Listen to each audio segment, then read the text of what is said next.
Oh, welcome one, welcome all. We are streaming live around the world, free on YouTube, as live from the beautiful Don Quixote.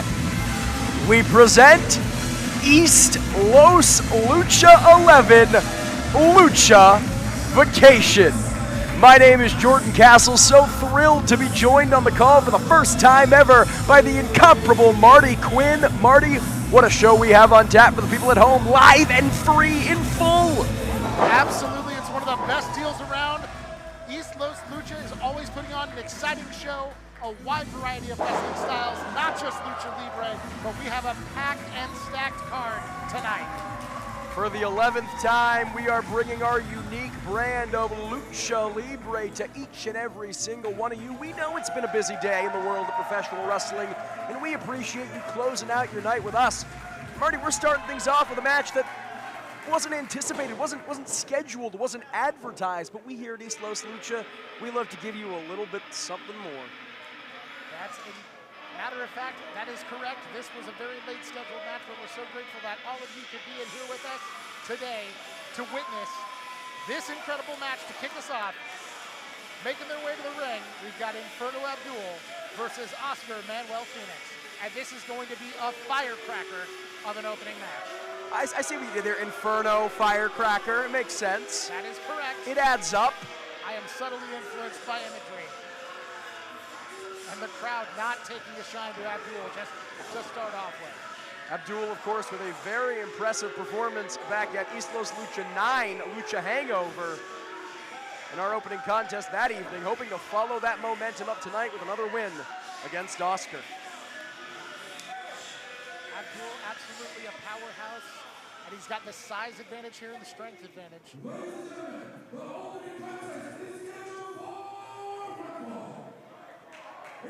First, standing in the corner to my right, he weighs in at 160 pounds, fighting at a Jalisco, Mexico. This is the pride of the family, Oscar Manuel Felix.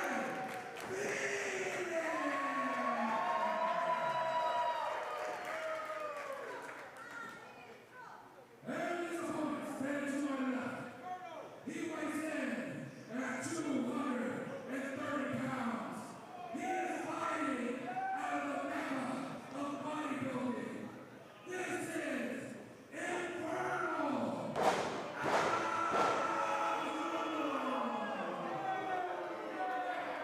With the ring introductions from the one and only Pinky Santino out of the way, it is time for our opening contest. Oscar Abdul one-on-one, and one has to think, I mean, take nothing away from Oscar, but the advantage is clearly in favor of Abdul, clearly looking at the physicality here. The physicality tells the entire story at the beginning of this match.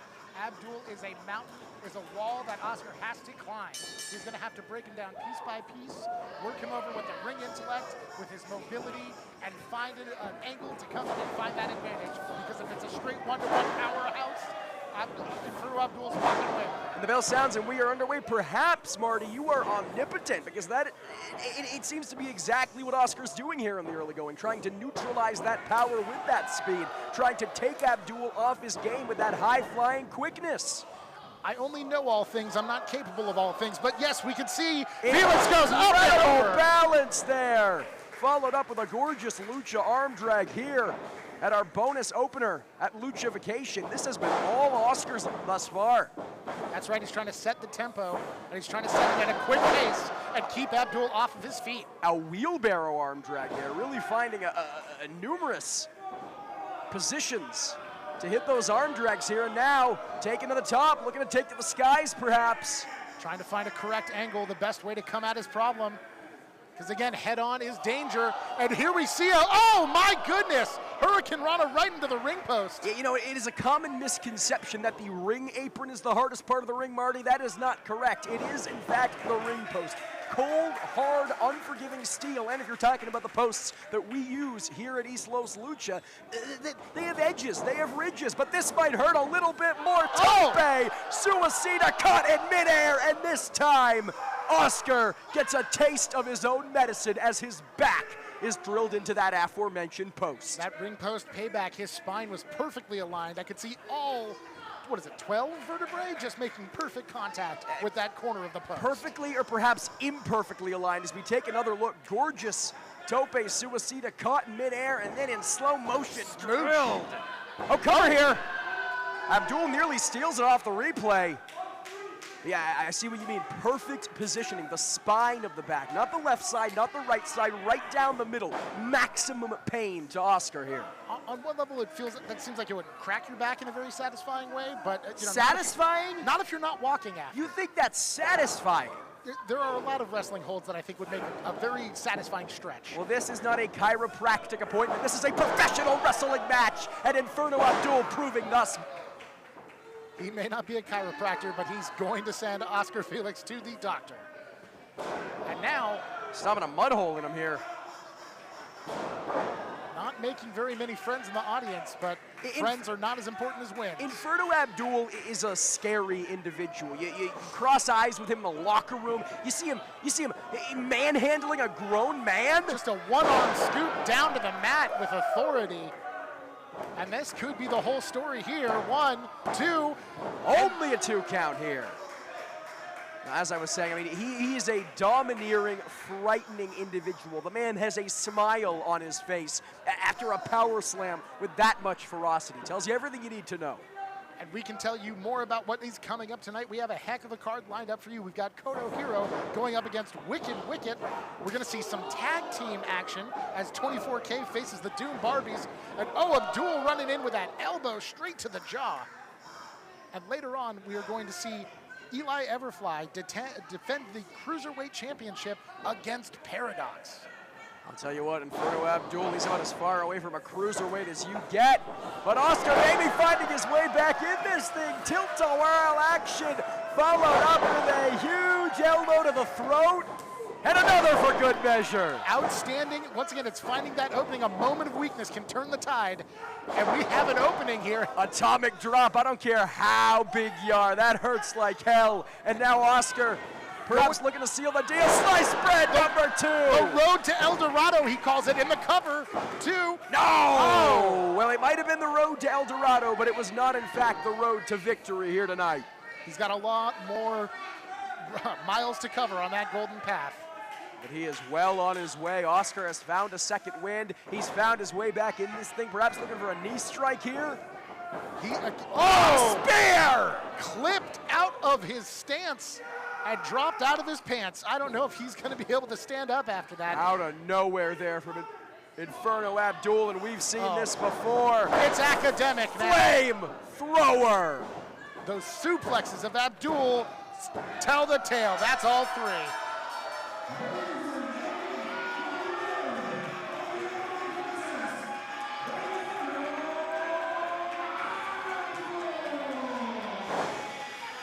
Inferno Abdul dominant as ever.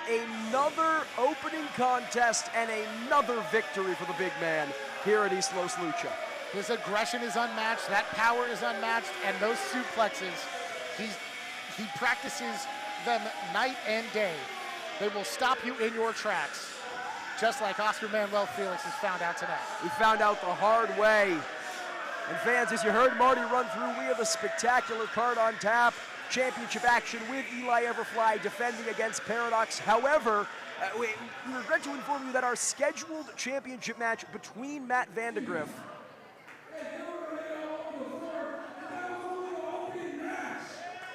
we'll get back to that.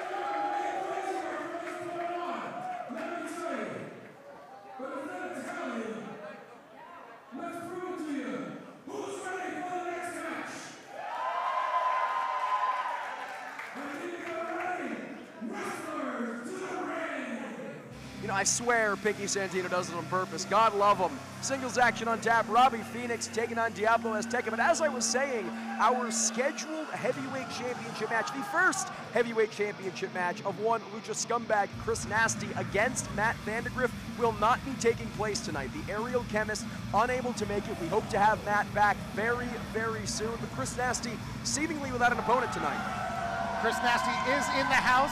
but we will be determining who he will be facing at our next show, as there is still a #1 contendership match between the former champ, Doble Cara, and Blood Eagle, and that promises to be vicious. Before we can get to that, it is Diablo Azteca, a seasoned veteran, over a decade in the game.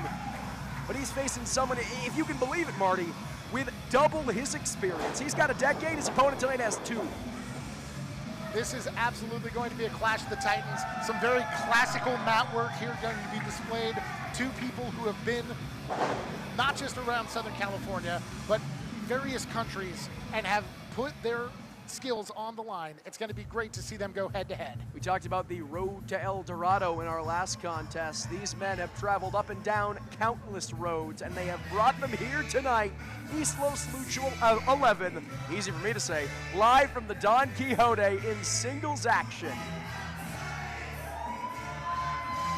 And coming off of a thundering victory from the last show, in a fatal 4-way match, Robbie Felix here looking to continue this momentum that he's got. And wrestling, once again, Jordan, all about momentum. You know, you would think that it's maybe harder to defeat 3 men as opposed to 1. Scientifically, mathematically, that would stand to be correct, but I might argue against that.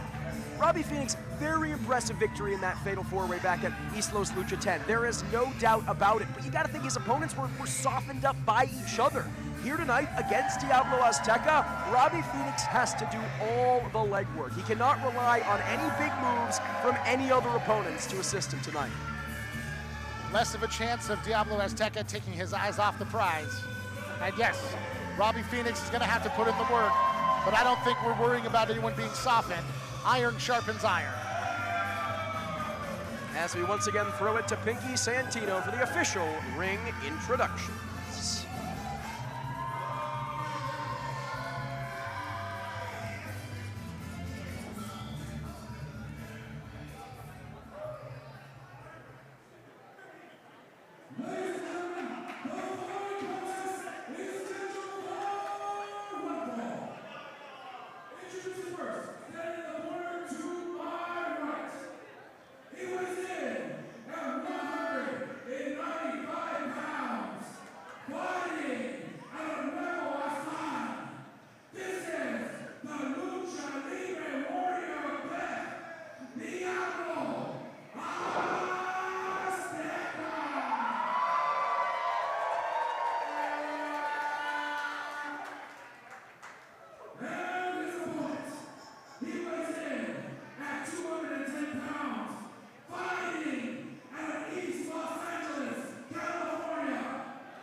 And I'll ask you, Marty, Diablo Azteca, Robbie Felix, who do you personally give the edge to? Both world travelers, both seasoned veterans, but something's got to give.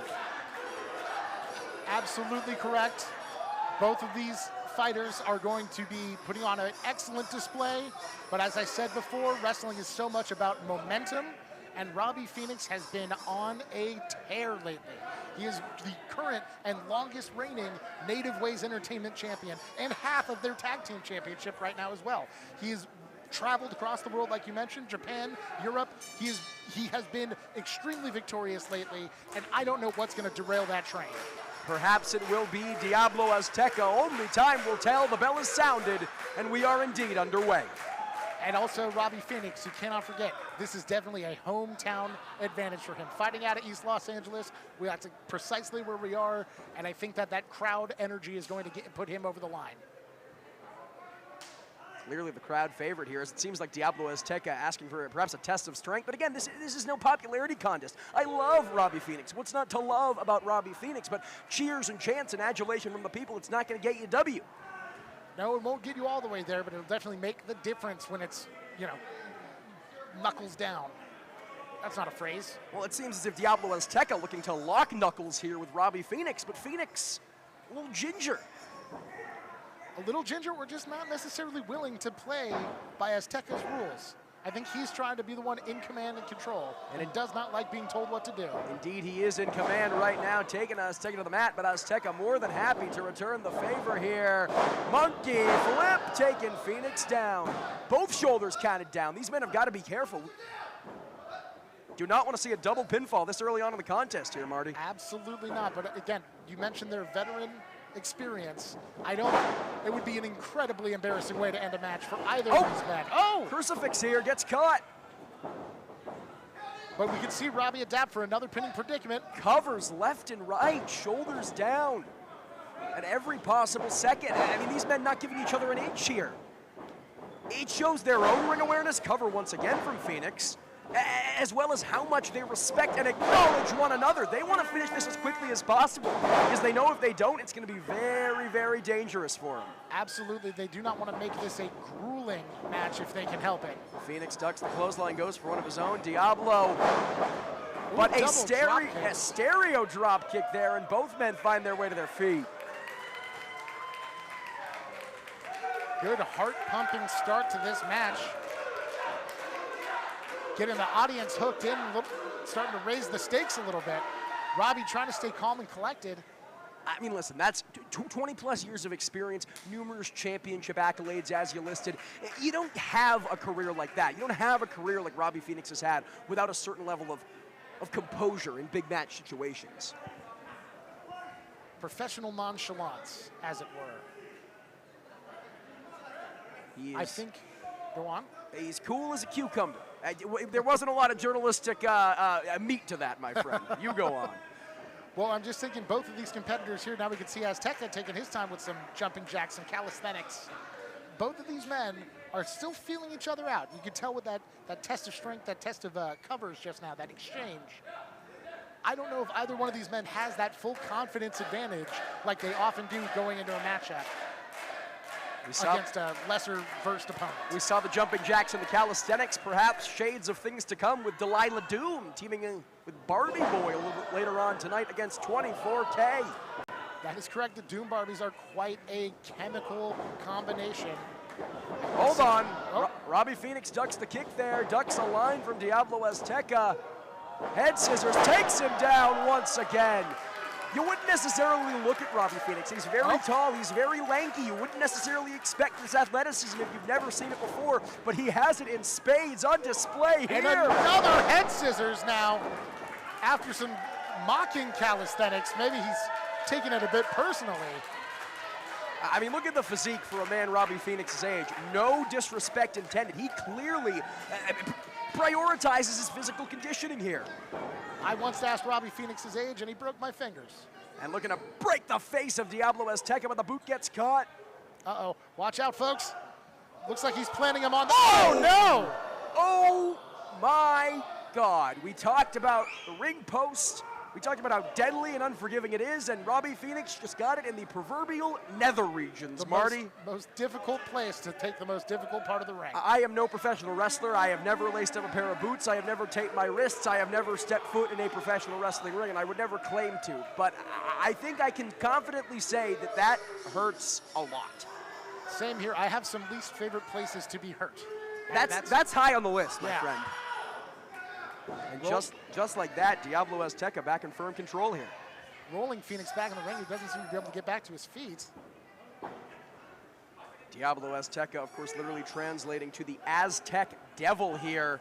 Some demonic offense. I think he's found a bruise there on Robbie Phoenix's left thigh. Oh, you think that's where the bruise is? Yeah, deep on the left thigh. Something tells me the bruise might be elsewhere after that shot with the post, but... Maybe his hip? But it seems like that's where he's pressing the advantage now. Maybe. Wherever it is, Phoenix is having a hard time walking. Diablo Azteca here now, bringing Robbie Phoenix up to a vertical base. I question this strategy. It's not often you get someone like Phoenix down, but paying off for Azteca here. What a great takedown takeover. And now this stretch. Unbelievable submission offense on display from Diablo Azteca here. Oh. He's marching Robbie Phoenix around. Look at this. Driving his face into the mat, dangling in the... Ow! And a submission hold like that, there is torque on every single limb. Both arms, both legs. into a pinning predicament perhaps. Hook of the leg. Yes. Wants the win here. 2 and oh. Kick out there from Robbie Felix, and as I was saying, there's joint manipulation on the arms and the legs. Every submission hold from a competitor like Diablo Azteca is gonna hurt, but when there's that much damage on that many body parts, it is just cranked to the max. And it makes you almost wonder why you would ever let go of a position like that. But that stomp into the mat is authoritarian and will absolutely magnify and multiply all of that pain. Well, Diablo Azteca, for all the frills, for all the aggression, he is a thinking man's wrestler. Perhaps he sensed that Robbie Felix was wriggling his way at a dodge. Perhaps he sensed that he was losing control of that hold, and he thought, I'm going to get ahead of this before Robbie Felix has the chance to get back in this thing, as he very well may be doing now. I'm going to release the hold of my own accord. Yes, Robbie Felix manages to escape after getting his shoulders stretched out once again. Trying to follow it up, but caught by Diablo Azteca and deposited face first on the mat. This could be it. Unfortunate splash. No! Oh boy, so close. So close and yet so far. And Diablo Azteca, he may be wearing that mask, but Marty, I say you can sense the shock, the bewilderment, and dare I say, the frustration despite that face covering. My first instincts at the beginning of this match, Robbie Felix being a favorite of mine, I may be backing away from the confidence of that statement as Felix finds himself in another submission hold. Taking Robbie Felix surfing here, but gets caught in a pinning predicament, could steal it, no. And you gotta think perhaps Diablo Azteca, a student of the game, no doubt studied East Los Lucha 10. Kick-ass Lucha. Saw Robbie Felix pick up the victory in that fatal four-way, did his homework, clearly paying off here. But a sit-out drop kick there from Robbie Felix. Might be all he needs to find his way back in. Those shots to the knee, that absolute momentum changers. Like Robbie experienced earlier with his left thigh, if you can't use that leg, you can't get to your feet. Well, he's using that leg all right. He is causing a decisive amount of damage to Diablo. Asking for one more from the audience. Sanctifies this last one. Oh, you gotta give the people what they want, but it might have cost him as Diablo catches the kick and a shot right to the mush. Forearm shiver has Robbie Felix looking dizzy, but he's too quick. Sick kick there from Felix has Diablo looking dizzy, and now both men are down.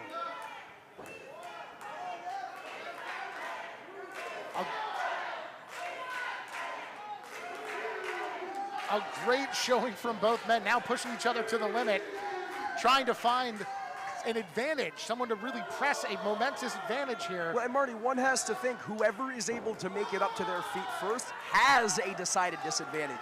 We are at least 10 minutes into this thing. Robbie Felix, Diablo Azteca gets the arm draped over. Desperation maneuver there, does not get the win. Whoever is able to make it up to a vertical base first, you have to give the edge to. You can press that advantage, you can continue to work on your opponent on the mat, which is never the advantageous position. And it looks like Felix here trying to take control, but Azteca fighting out. Yeah, we saw some high frills, Lucha offense, some aerial offense in the early going. All of that has gone out the window. They are slugging it out here. Nice uppercut there from Azteca. Going 1-for-1 now with these blows, forearm shiver exchange. These forearm shivers are making me shiver, my goodness. Oh, Robbie Felix on spaghetti legs, but manages to bounce off the ropes. Not going quietly into the night. But Felix now getting ahead of steam. Caught with that high knee. Big jumping knee. Azteca. Will he be able to follow it up? Goes off the ropes, but gets caught with a huge spin kick from Felix. Once again, both men laid out flat on the mat, trying to catch their breath, but now Felix a little faster on this cover. Hooks the leg. Could be all. Only a 2. And now we can see the disbelief on Robbie Felix's face. Yeah, they say a picture tells 1,000 words. Robbie Felix, he's a popular fan favorite here in SoCal. You saw the smile on his face. He's a beloved fixture in any locker room, but the frustration is eminent here. And Felix perhaps looking to finish things. Oh, ducks the enziguri. Now Felix once again caught in this leg trap. Took a little too much time, and it might be the only opportunity Azteca needs. Another submission hold. Gets his chin up off the mat. Romero's special cinched in, and Felix may have no choice but to tap if he can. I'm not sure he even has arms or hands available. I think he just cries uncle. He's not crying anything. Felix using that lanky figure to make his way back down to the canvas. Azteca now locking in the chin hold, going for all the more intensity on that angle of wrenching. But it looks like... Hold on. He's got his fingers trapped there, did Azteca. Maybe he pinched his own fingers, or... Again, that is the joint manipulation of a veteran like Robbie Phoenix. Whatever he did, it got him out of dodge, if only for the moment. There might have been some teeth involved, but it's hard for me to say. If referee Charlie Wu doesn't call it, I'm not about to make any speculation. Well, and again, with how far these athletes have pushed each other, with what a spectacular matchup this has been between Phoenix and Azteca, you gotta think the official maybe gonna play it a little fast and loose. No one wants to see this one end in a disqualification. Not after everything we've seen. Oh! And Phoenix pays the price with the shoulder into the post. Followed up with a high knee once again from Azteca, the man who recently returned from a debut in Guadalajara, Mexico, hoping to follow up momentum of his own, and he's taken Phoenix to the top. This cannot be good for Robbie. Matches are decided by these top rope maneuvers, these things in the high rent district. High risk, high reward. What has Azteca got in mind, and will he be able to execute it? Thinking superplex perhaps. Again, this is always a dangerous place to be, but especially at this juncture, especially after everything these men have put each other through. So many pinning attempts, so many close calls so far. Robbie Phoenix putting his head to good use. That was a close call for Phoenix. Phoenix has the space, he has the momentum and the energy. Oh, but he's caught before he can execute off that second rope. He just got his head snapped, his neck snapped against that turnbuckle here. Azteca, he's signaling for it. Diablo looking to fly. But again, going to that top rope, the time investment it takes. Phoenix now has him in hell of a predicament. He's got his neck tucked against the turnbuckle with that super kick, but somehow Diablo stays on the ropes. What is he thinking? Didn't stay on the ropes this time. Wow. 1, 2, 3, Phoenix with a huge win.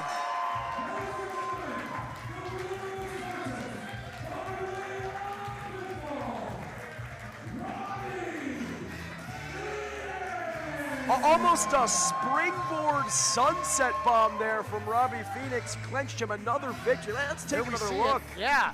Oh, thud. Slapping down like a flapjack onto the mat. Unbelievable. Like a Phoenix, Robbie indeed rising from the ashes that were the offense of one Diablo Azteca. Take absolutely nothing away from Azteca. This was anyone's ball game. But tonight, the experience, the seasoning of the veteran made all the difference. Correctamundo. Looking forward to see what Azteca has at our next showing, the next time he comes through for East Los Lucha. Of course, the next time we'll be back here at the Don Quixote will be on October 8th. Lucha de los Muertos, our Halloween spectacular. And you mentioned a #1 contendership match happening tonight to determine who will challenge Chris Nasty for that title. Coming up on October 8th. That is correct. Doble Cara, the former champion, just recently deposed by Chris Nasty, looks to get another shot back, but he'll have to go through Blood Eagle tonight to find out who's getting that first crack at Chris Nasty. And Marty, I'm getting word in our headset right now. I understand that Chris Nasty is scheduled to speak. The champion is in the building, and we will be hearing from him next. That is exciting to hear, yes, especially we want to see that newly crowned champ. It'd be disappointing to not even catch a glimpse of that title belt. Well, and its holder. We want to see the championship. We want to see the championship defended. But after his recent actions, I can honestly say I'd be okay not seeing Chris Nasty. It's more about what the championship represents. Absolutely, absolutely. These fans, both watching free and live streaming on YouTube around the world and here at the Don Quixote, they deserve a championship match. But I'm not sure if Chris Nasty deserves that championship. Well, it's not about who deserves it, it's about who takes it here in the world of professional wrestling. Chris Nasty certainly took it unceremoniously from Doble Cara back at East Los Lucha 10, Kick-Ass Lucha.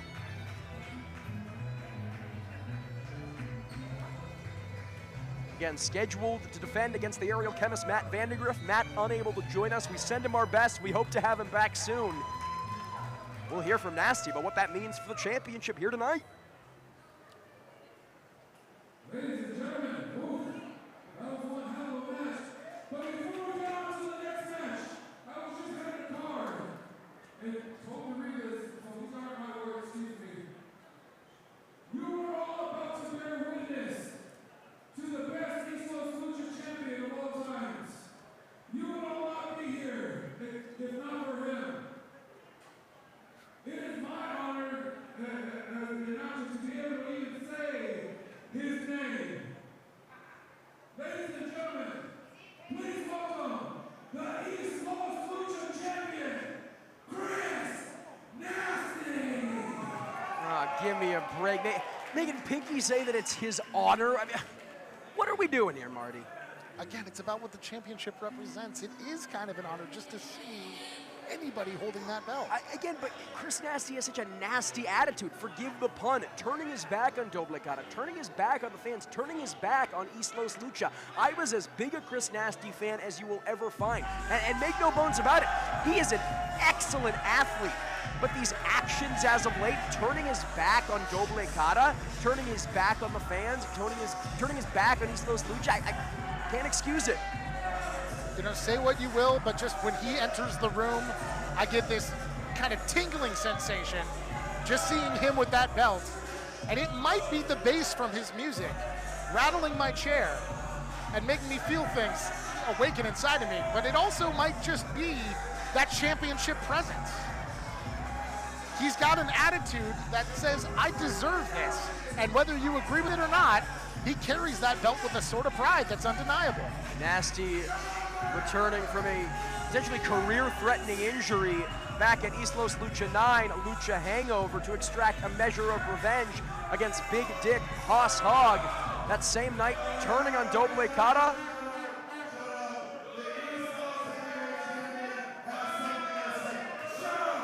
And the rest is history.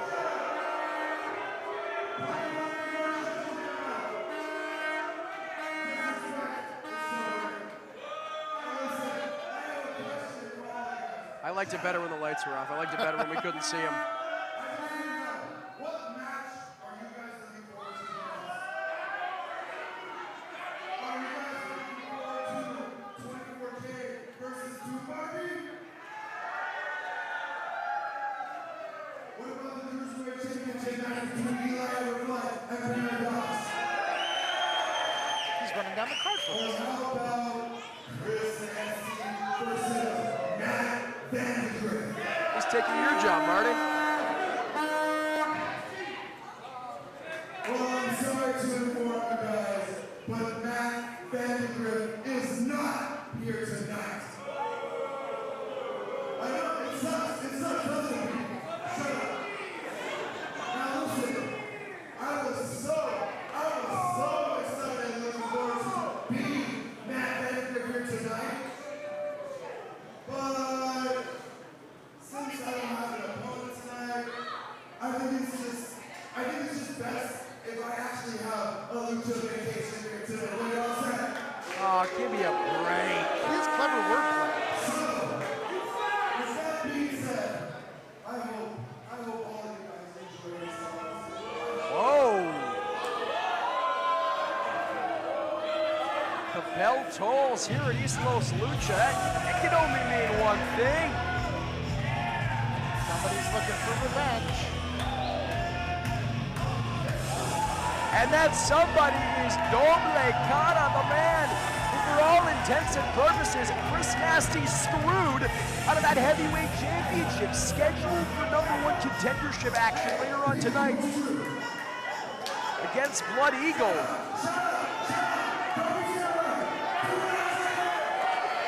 Seems like Doble Kata doesn't want to wait. Doble Kata trying to jump ahead of the line. Now you say he screwed him out of the belt, but it was a no-holds-barred match. There's really no way to screw anybody out of the belt in a no-holds-barred match.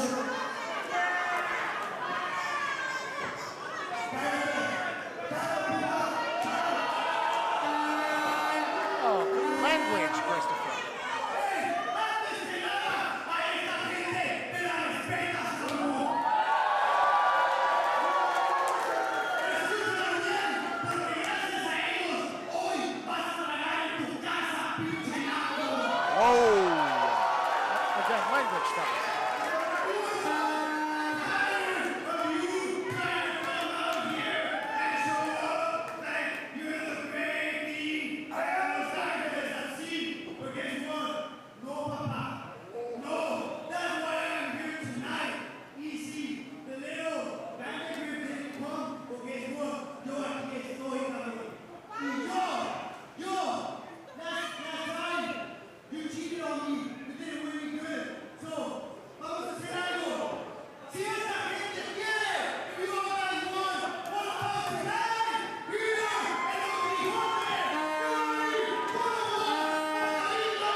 compelling point. I'd like to see a rematch. Their match at the last show was one of the bloodiest things I've ever seen, so I'm a little hesitant. I would like to see a rematch. Perhaps the sequel to Super Libre, but Marty, I know that music, and something tells me Doble got a scheduled opponent in our #1 contendership match tonight. Might just have something to say about it.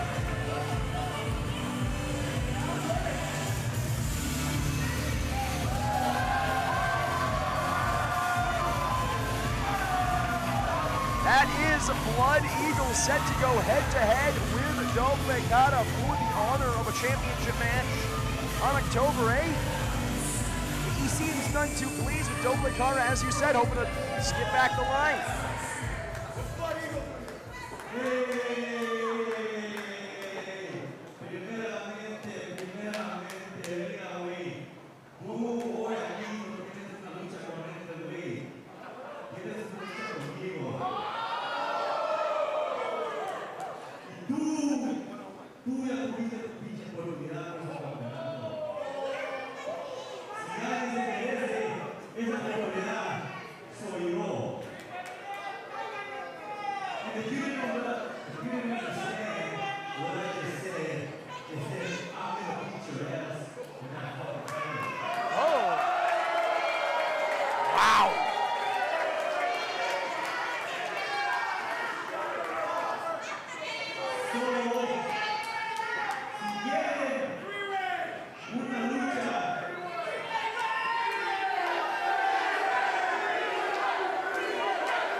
Crowd holding up 3 fingers, chanting three-way. You guys want a triple threat match tonight? Is that what you want? Do you want that? What about you?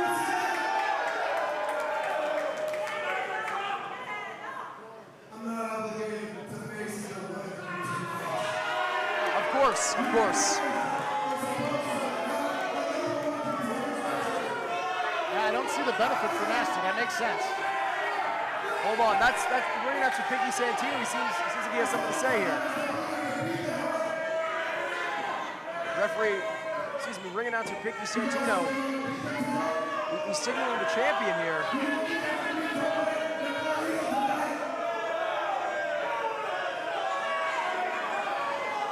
Pinky, obviously the mouthpiece for upper management.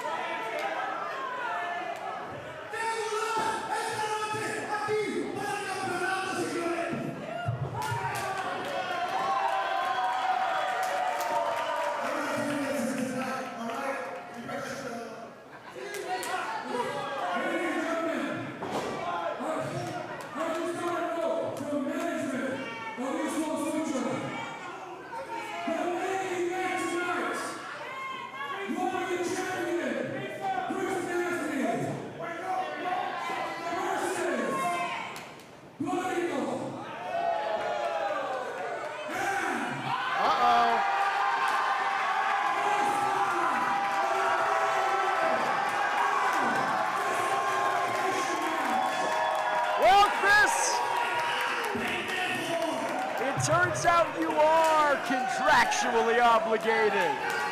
The champion has obligations. It's not all wine and roses. Hold on. From behind. Doble Cara doesn't see it coming, but cut off at the heels by Blood Eagle.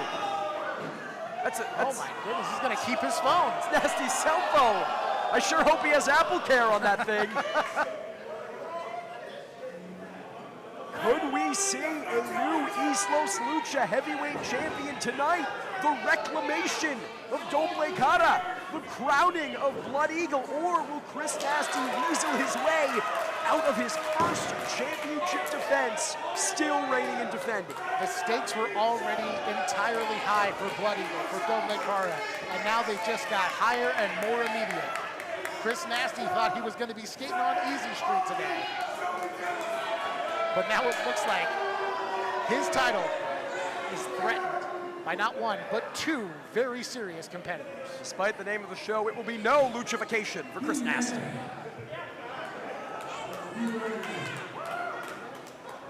Well, you know what? We need a little bit of chatting right now. How about we get into some fighting?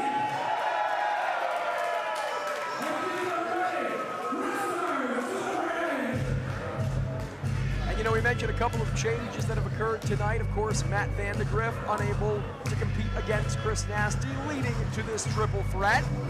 Unfortunately, El Primo Trabeca's scheduled opponent in the form of SoCal Crazy also unable to appear here tonight at East Los Lucha 11. We send our very best to SoCal Crazy. Hope to have him back in the fold very, very soon. But again, that leaves Primo without an opponent. That is the case, but he's still making an appearance. He's coming to the ring, so maybe he knows something that we don't. Yeah, I mean, as far as I'm concerned, Marty, we are in the dark right now. Primo seems dressed to compete. Vicky Santino says that we have another match coming up.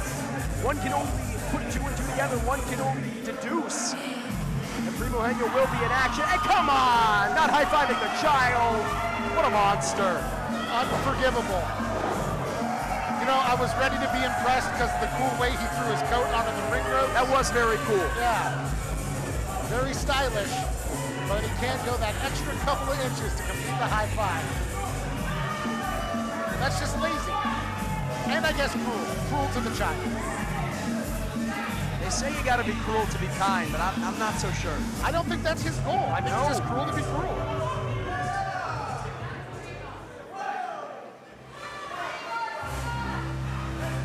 Hold on. Marty, I know that music. Oh, I don't? Can't be who I think it is. Oh, I do know this music. The modern Spartan Jordan Cruz has arrived in East Los Lucha. Well, Marty, they say expect the unexpected. Jordan Cruz nowhere to be seen in promotional material, it seems, as if someone had to step up to the plate. The modern Spartan, apparently the man for the job. Jordan Cruz is a known protege of SoCal Crazy, who has made themselves known throughout like the whole Southern California region, has trained plenty of people. Jordan Cruz is one of those acolytes, one of those students. It's amazing and imperative to see him step up and fill in for his mentor. Perhaps SoCal Crazy giving him the Iggy, saying, hey buddy, I'm not gonna make it here tonight. Pick your spot, find your moment.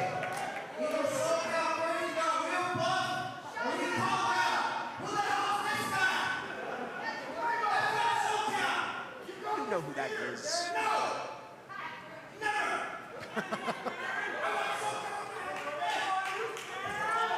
He may know who he is, but he hasn't had a chance to study tape. This is a bit of an unfair rug pull for Primo. The come up for the fans.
I'll tell you what, Marty, if this was a bodybuilding contest, these two would be neck and neck. Two of the best physiques in independent professional wrestling today. But it's not just about how they look, it's about how they can go. And suffice it to say, both of these men can. Wrestling is a convoluted alchemy, and not the least of which is that appearance, the way you connect with the crowd, but most of it is applied physics, and I think that's what we're about to see, is this test of strength between two very equally matched competitors.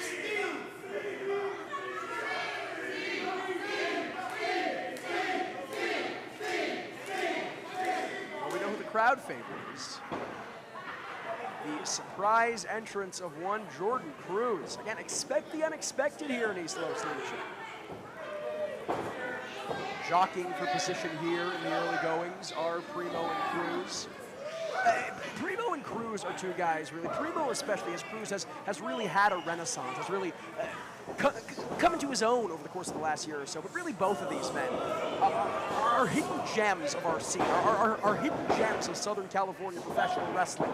They are so good, and they have been so good for quite a while now. And I think all you need is that one breakout performance, that one breakout match, maybe that one breakout victory to prove to the entire world what us select few know. And perhaps that's what Primo Henio is looking for. And I think that what we have, if we're fortunate, that's what we're going to be seeing here tonight. As shoulders down. Henio, look at that creativity, though, from Primo Henio with this grip that he's got on him. Again. Stretching those quads out. Cruz has got to be very, very careful. Oh, again. And another pinning. He's got you coming and going there with the pinning predicament and the stretching of that. Call him pinning predicament Primo. PQ. Yes. Cover again from Cruz. Pinfall attempts fast and furious between these two. Snapmare followed up with a Maestro cradle here. Another cover, no luck. Cruz ducks the line. Primo ducks the line. Both men meet in the middle with the boots. Both boots caught. A stalemate, perhaps. Can they find a peaceful resolution here? Sportsmanship. Never say professional wrestling is lacking. All right, very good. 2 frogs and no scorpion there. Jordan Cruz. Those aren't frogs. Those are men. Those are human beings. Human men, is it? Okay. Yes. Let me clean my glasses off. No riveting. Oh, there yes. They're not green. Come on. Jordan, with the standing switch, gets behind, takes an elbow to the jaw. He's getting his belt on a little bit with a chop to the chest. Leather meat flesh there from Primo Henio. But Jordan Cruz following it up, knee to the gut, chop to the chest of his own. A little bit of a taste of Primo's own medicine, perhaps. You're absolutely right when you say that both of these competitors are hidden gems of the scene. Jordan Cruz, powerful. He is built, he is a powerhouse, but that does not stop him from being agile, being quick on his feet like you see here. Up and over, look at the elevation, followed up with a huge German suplex, nearly depositing Primo outside of the ring. Could be over before it started, but Primo kicks out.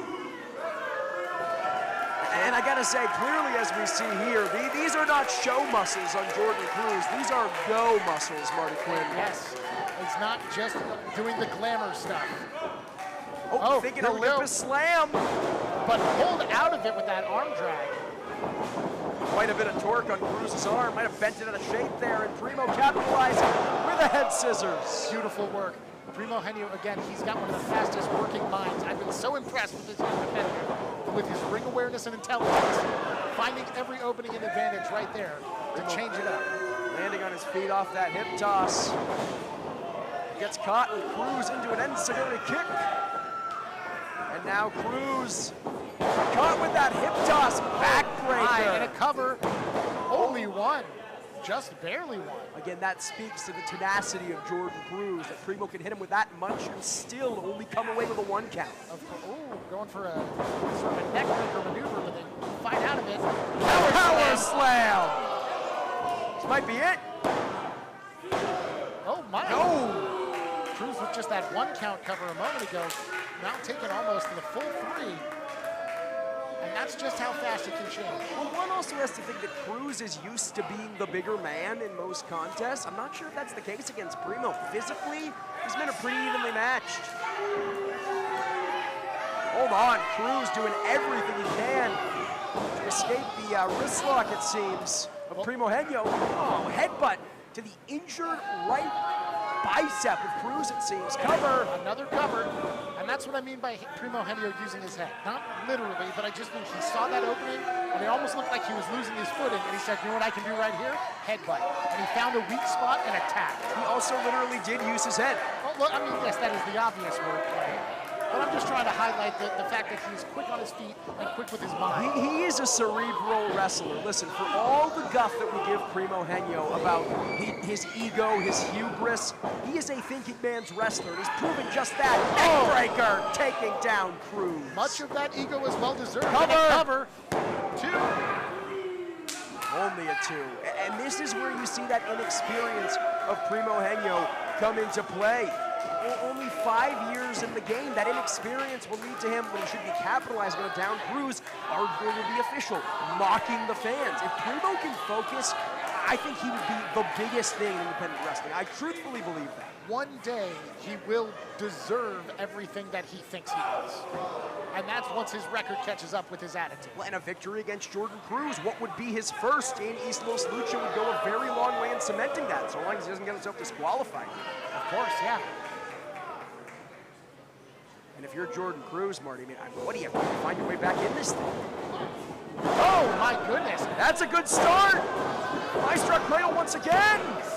Only a 2. And you talk about ring awareness and reaction time, and it's all about finding that unexpected moment. Talk about finding your moment. Primo Henio found a boot across the face of Cruz. Irish whips him into the opposite corner. And a huge drop kick, picture perfect from Primo. Sinks it in deep. And now Primo Henio sending him across again into the turnbuckle. Trying to get a chance started for himself. Unsuccessfully, I might add. Oh! And took a second too long trying to get that chance started. Allowed Jordan Cruz to find his way back into this thing. And now it's a burn, it's a plate, it's a spot! Holy moly! Splattering into that first row.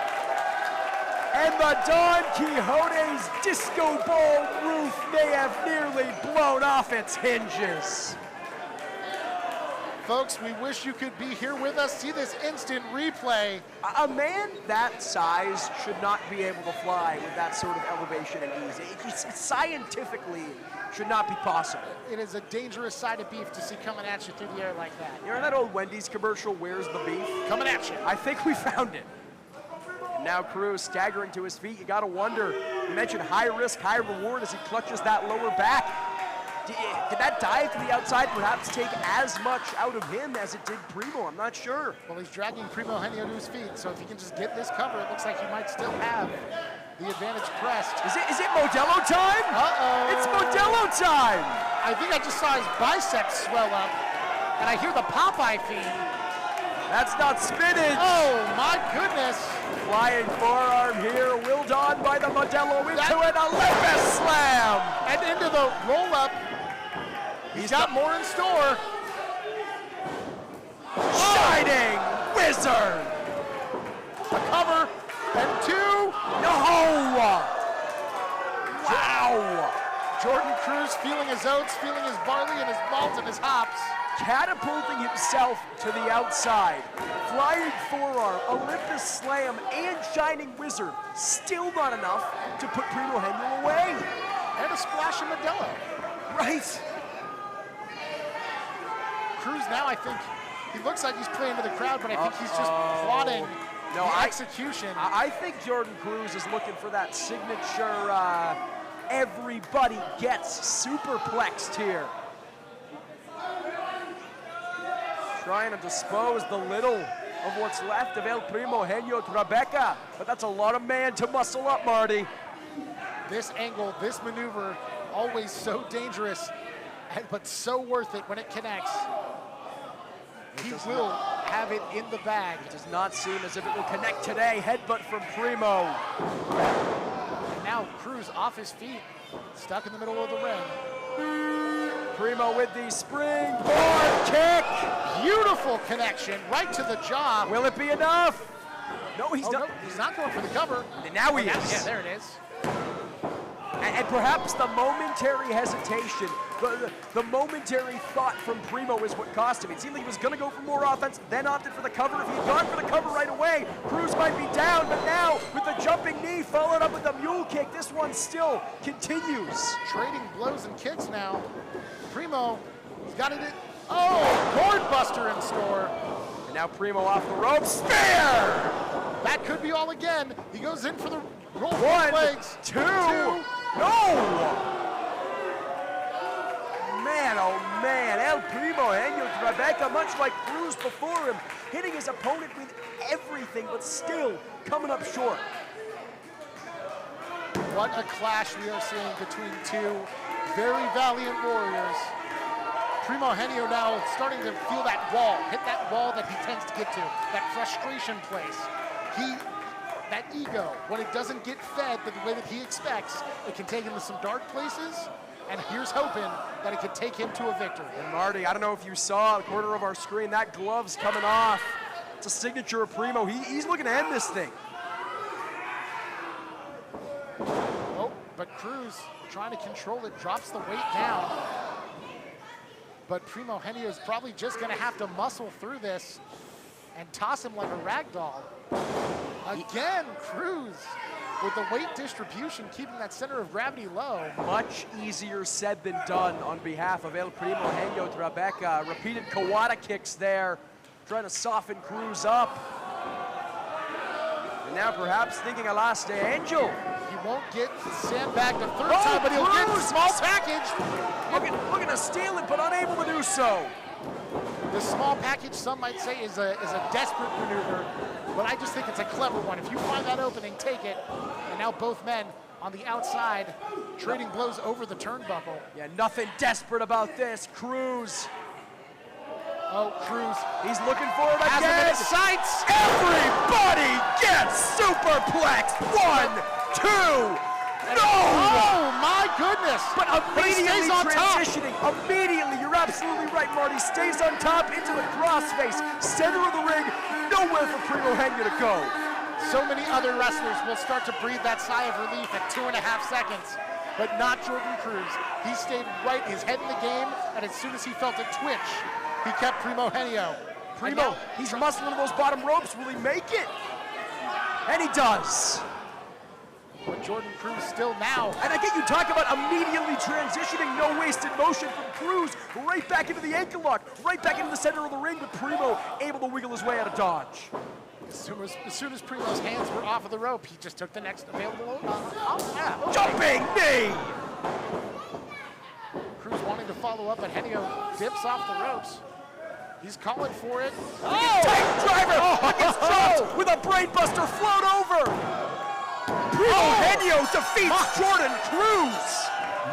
And almost an upset.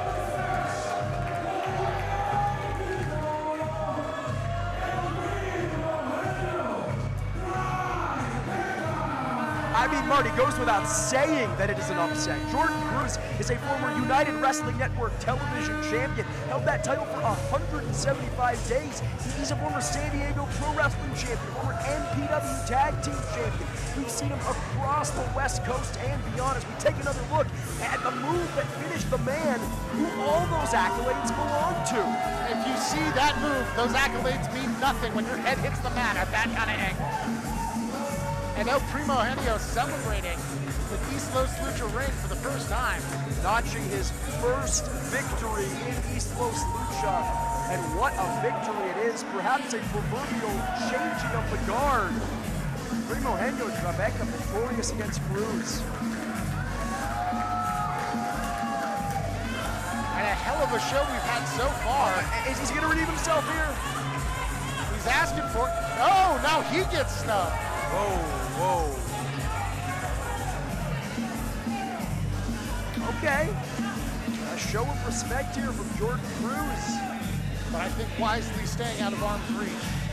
Yeah, respect does not mean that these guys like each other. Let's make that perfectly clear. Oh. For a second, it looked like he was trying to win some respect from the fans, but should have known better. Yeah. Fans, in a little bit we are going to take a brief, and I mean brief intermission, so stick with us through that. But beforehand, we have a little singles action on tap between two of the most impressive high flyers in East Los Lucha. You said it. This is going to be a high energy attack, an all-out assault between Koto Hero and Wicked Wicked. And I cannot wait. Well, ladies and gentlemen, that was one hell of a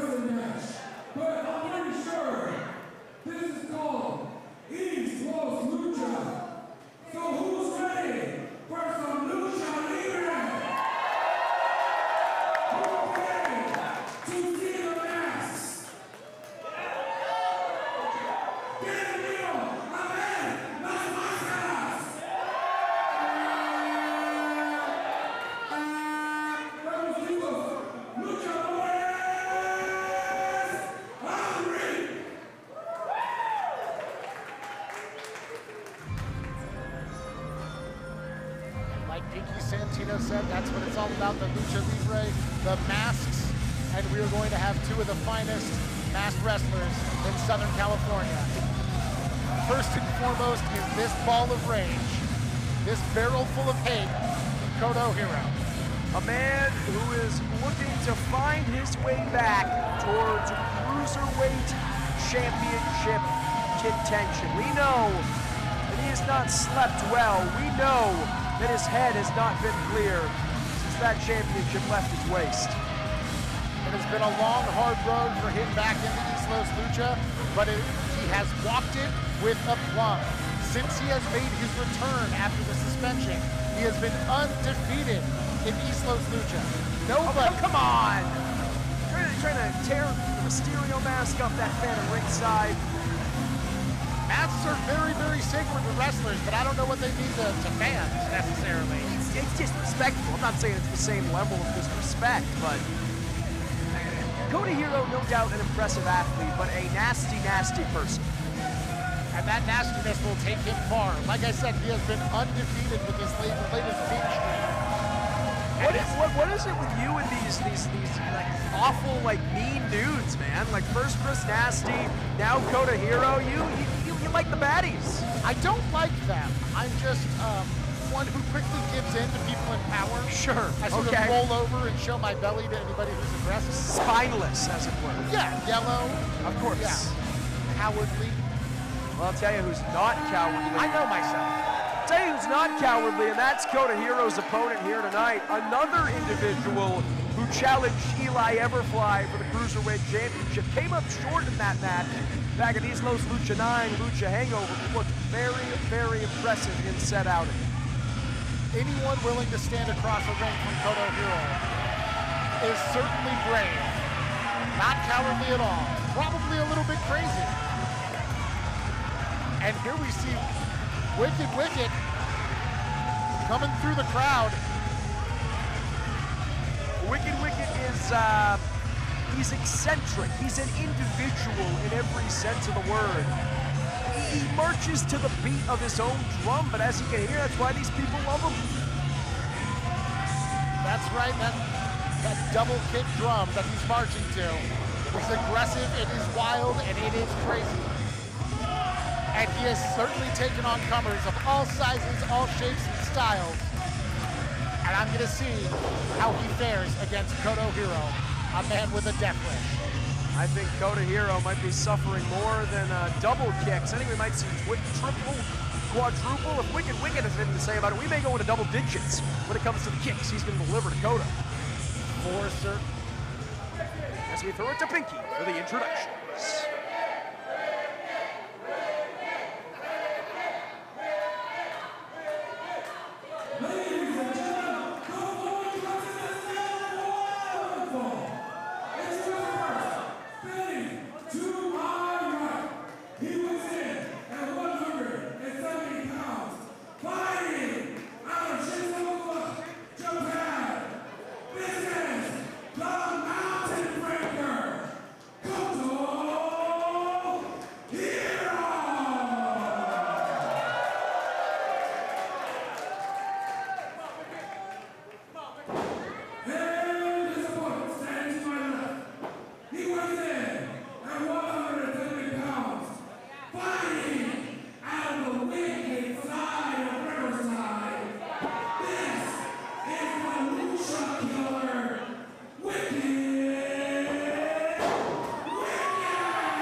What's the zip code to the Wicked side of Riverside?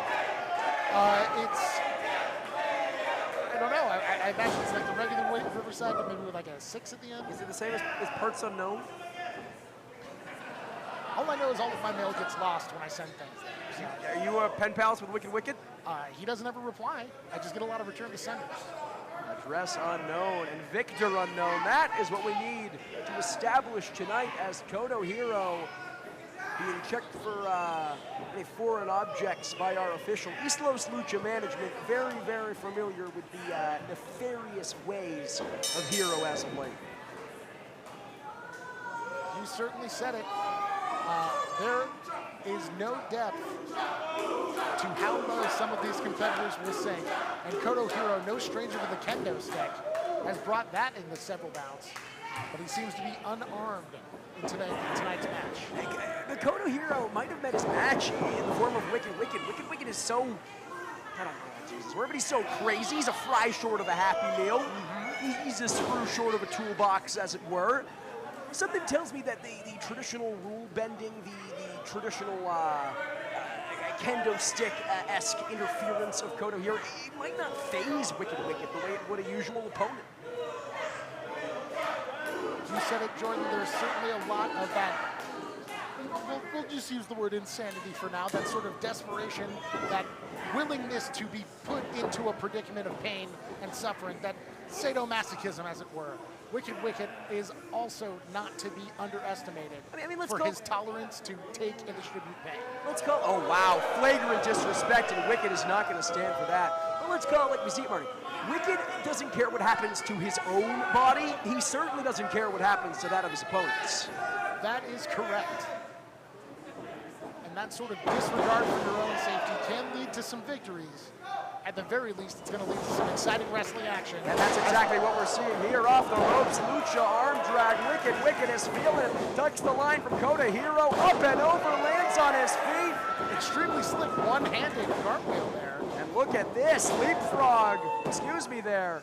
Wicked changing direction in traffic very quickly, but Hiro right there and ready to play with him. It's tough to tell if this is a professional wrestling match or if it's some kind of superhero comic book, the way these two are moving. They bring that kind of intensity, that sort of city-shaking power.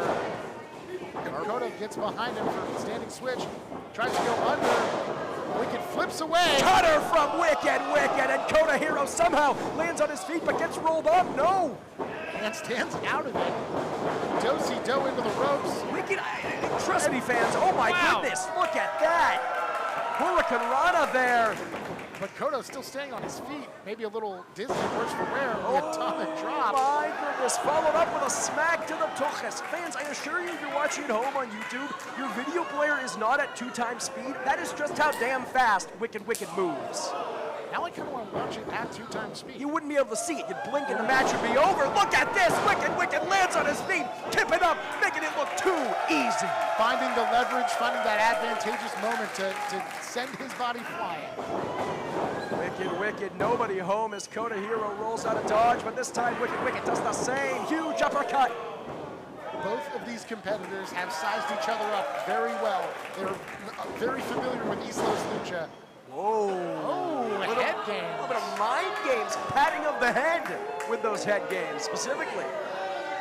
But just as I was saying, I know that they're no stranger to each other's styles. So those little moments, those ways to break up the pattern are going to pay off in spades if you can keep your opponent guessing about what's going to come next instead of thinking they know what's going to come next. When we see these exchange of blows and counters, and we know that these people have read each other very well. It's a game of chess, not checkers, my friend. And right now, a show of respect here between Wicked and Koto Hiro. He should have known better. It's chess, but you can also box in between each move. And right now, Koto Hiro Irish whipping Wicked, or at least attempting it. Wicked with an Irish whip of his own. Huge enziguri kick, sending both competitors outside the ring. What momentum there. And Wicked clearing out the crowd, making sure no one in the audience catches a collateral damage here.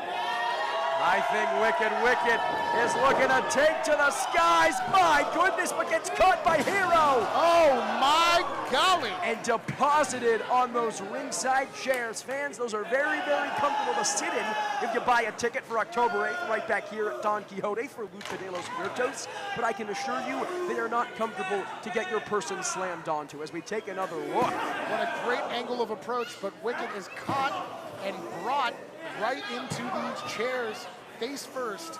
They are firm and supportive to one's backside, but destructive to one's face.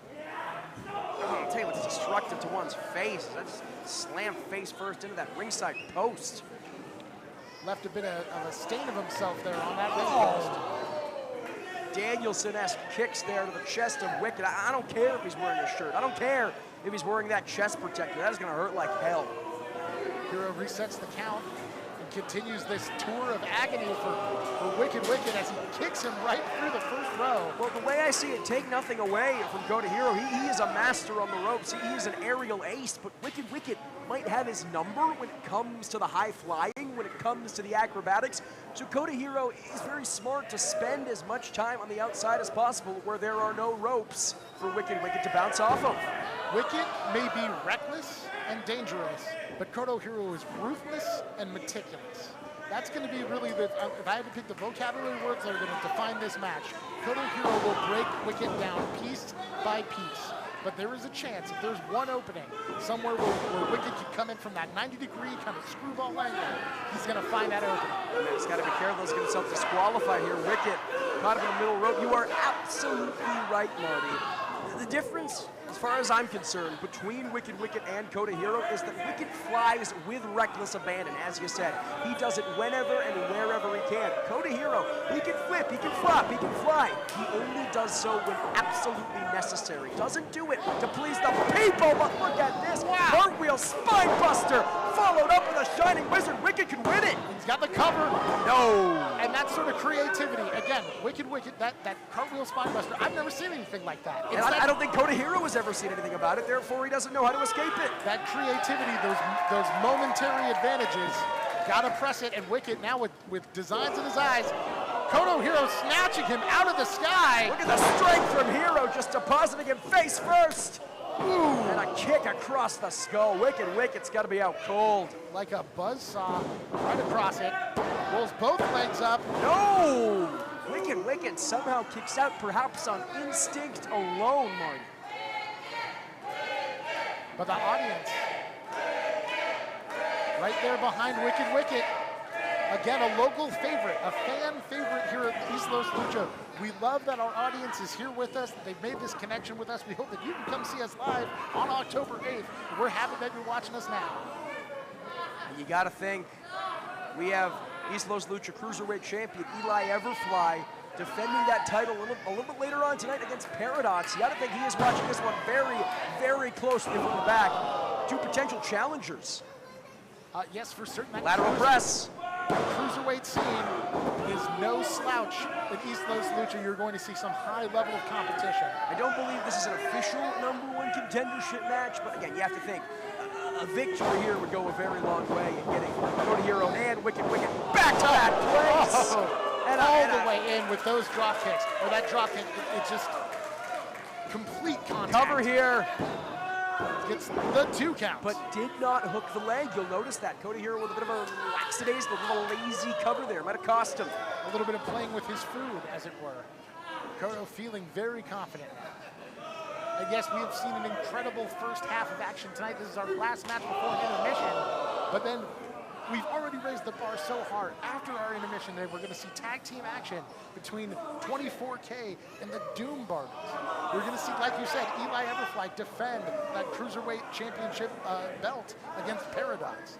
And of course, as decided earlier, we're going to see a triple threat match for the East Los Lucha Heavyweight Championship between Doble Cara, Blood Eagle, and the defending Chris Nasty. Oh my goodness, Marty! Wicked has just kicked things into another gear. He is on fire here, but gets a throat chop directly from Koto Hiro. Cuts off every bit of momentum he had now. Enziguri kick from the apron. I think my running down the card got him into a frenzy. He got so excited. Yeah. Springboard missile drop kick. These drop kicks are connecting so tight on both of these competitors. It's got to hit like a truck. Almost a shotgun springboard missile drop kick. Too many adjectives to name, but it might be exactly what Wicked needs. Clubbing lariat. Koto Hiro's done. Koto Hiro now just flattened. But Wicked wants to pick him up for something else. He wants to put the nail in the coffin. In the words of Jesse Eisenberg in the iconic 2009 film Zombieland, Wicked looking a double tap, lands on his feet to another cutter. We are right back where we started. No! Wicked, unable to score the victory against Koto Hiro. How? And I don't know. And to paraphrase Jesse Eisenberg in another movie, you know it's better than one really solid drop kick to the chest. Or as Justin Timberlake said that. And now Koto very wisely rolling to the outside. Any momentary reprieve he can muster here. He's kicking the fans out of their ringside seat. He's just making a mess of these chairs. I thought he wanted one of the chairs for himself to take a breather. And that seems to be what he's going for here. Perhaps if he can even find one. He's so out of sorts, he can't even figure out how to sit down. But from the outside, Wicked. And he's still lining him up. Asai my gosh! A demolition derby at the Don Quixote. And this adrenaline now. When Wicked is fired up like this, when he's done something, reckless and stupid with his body, this is when he needs that cover. He needs to get Koto in the ring, and he needs to get his body pressed on those shoulders ASAP.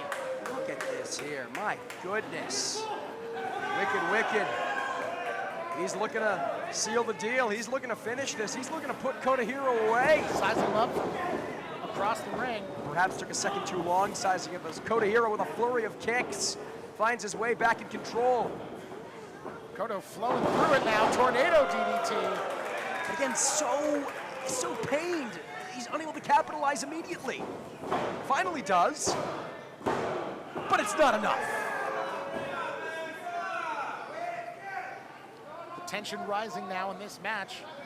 Like you said, these competitors, once you've spilled it all out on the mat, you need to be able to cover as soon as possible.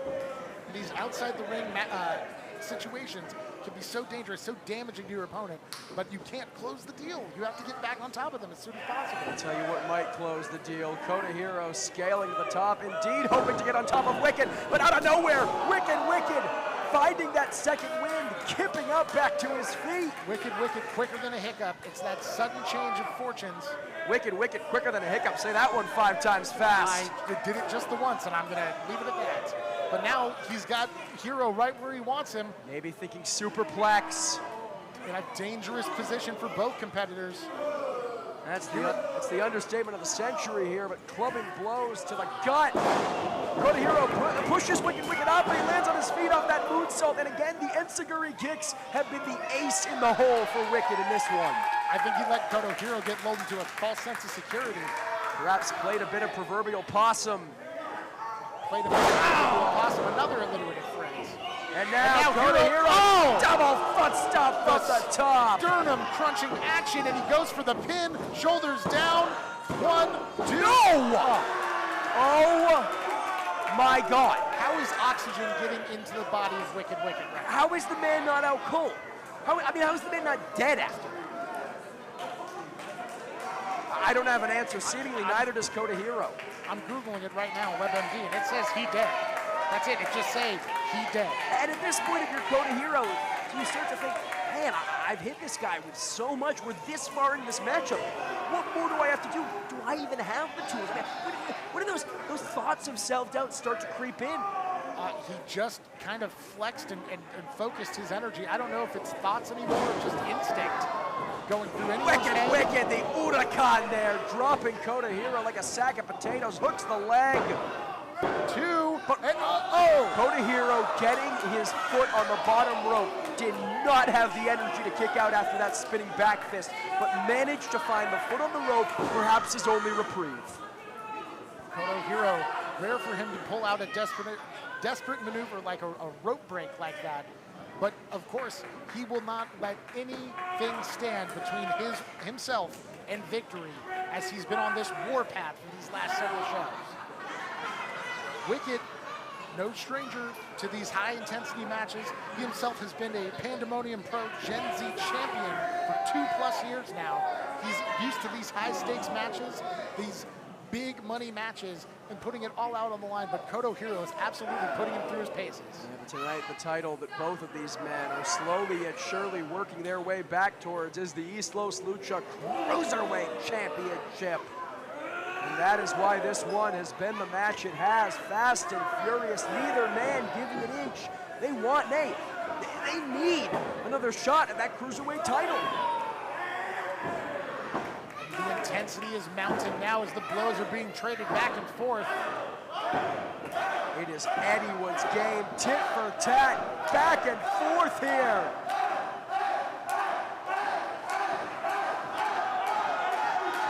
And Wicked, it seems, gaining the advantage.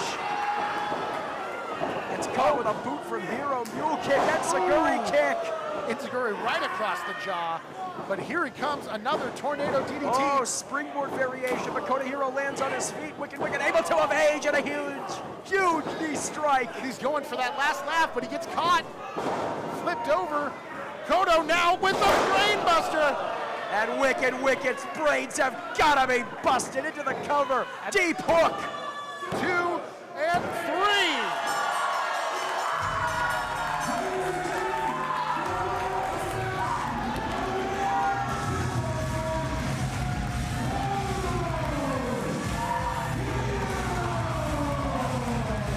Marty, we as commentators are prone to hyperbole, to kind of blowing things out of proportion for the sake of pushing a brand, pushing an agenda, whatever it is. Sensationalist. Absolutely none necessary here. A show-stealing barn burner between Hero and Wicked. Just take another look at this brain buster that finally, mercifully brought this one to an end.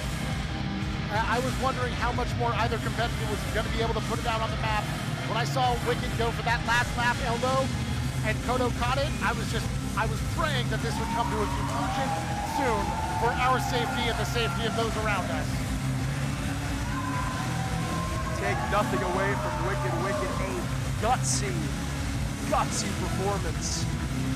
But tonight it is Koto Hero taking another crucial step back towards that Cruiserweight Championship. The question is, who will be the Cruiserweight Champion come Koto Hero's hopeful eventual challenging for it? Will it be Eli Everfly or will it be Paradox? Very good question, and we look to get that answer when we come back from intermission.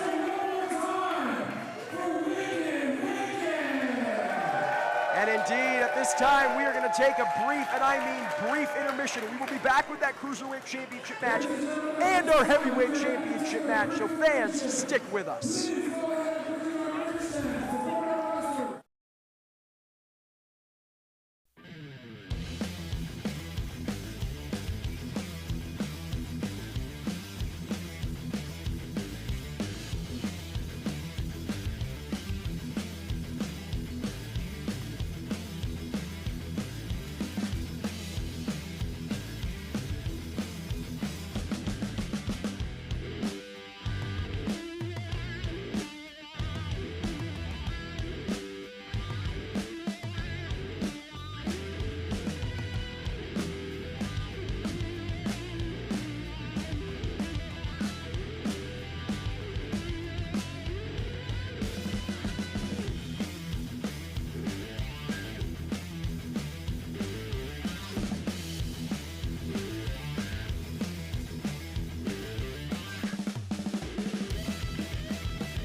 Welcome back once again, one and all, streaming live and free in full on YouTube. This is East Los Lucha 11, Lucha-vacation, live from Don Quixote in beautiful Los Angeles, California. Once again, my name is Jordan Castle. His name is Marty Quinn, and Marty, not sure if we're in Los Angeles or New Orleans, because right now we're letting the good times roll.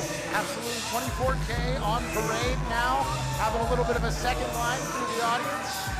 We're blessed in their presence. Mickey Rose, Michael Hopkins, excellent tag team, well decorated, moving up and down Southern California into Nevada, West Coast legendary tag team, 24K, and they are going to be up against the Doom Barbies. And I could not be more excited for this second half of wrestling action we've got tonight. Blessed by their presence is that it? Blessed to be in their presence? I mean, like I said, I like to show my belly. I like to defer to anybody stronger than me. Certainly in their eyes, in their mind, we are blessed by their presence. The Don Quixote faithful seem a little less than fond of that idea. All I know is I am having a wonderful time at this show, and I am grateful to see all of the amazing talent that we have seen so far, and all that much more to come in our action-packed second half. Make no mistake about it. Michael Hopkins in the gold boots, Mickey Rose in the black boots. Superb athletes, one heck of a tag team, but again, it's the attitude, it's the ego that gets me. Attitude, ego, it's your mindset defines your grind set. And I think that they know that they have to think they're the best. I want to hear because introducing your undefeated East Los Lucha Tag Team Champions, 24K!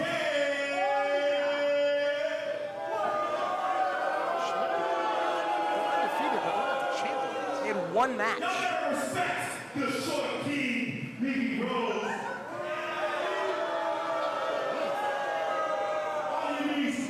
Right now, actually stay seated. We can talk to them. I'm trying to say, 24K is for the biggest party of the year, and none of you are invited. Y'all got no winners? Starting in the Cruz? Who's gonna see that, huh? I don't see no one see that here. Our goal size bigger than Barbie boy. Our cardio is superior than the latitudes. Claims. Our future is gold, and it's gold forever.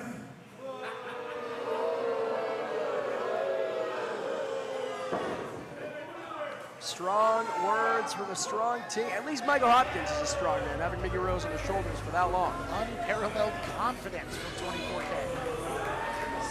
Will they be able to back it up? Going to be much easier said than done against their opponents tonight. Come on, Barbie. Let's go party. The thick thighs and jazzercise of Delilah Doom joining forces with Barbie Boy to form Doom Barbies, a true match made in heaven. Doom Barbies with great success at last month's show. Facing against, I believe, Wicked and the Kaiju Moizilla, proving themselves as a wonderfully alchemical tag team. You can just see that this is a match made in heaven, like you said. It's all pink, it's all kind of spandex, it's all brought to you by Mattel. These two people are on the same wavelength, and they could not be a better fit as a tag team duo. I mean, the only thing they're missing, clearly, are the rollerblades. They got it down pat otherwise. Rollerblades, I think, technically would count as a foreign object. No. Well, nevertheless, they do not need foreign objects to get the job done. Impeccable split, impeccable timing from Barbie Boy. Dropping it so low. Something tells me Hopkins and Rose cannot do that. I don't know. I feel like they've tried. I feel like they choose not to. What is it that little green weirdo from Star Wars said? Do or do not. There is no try. Yes. Ketamine, I think.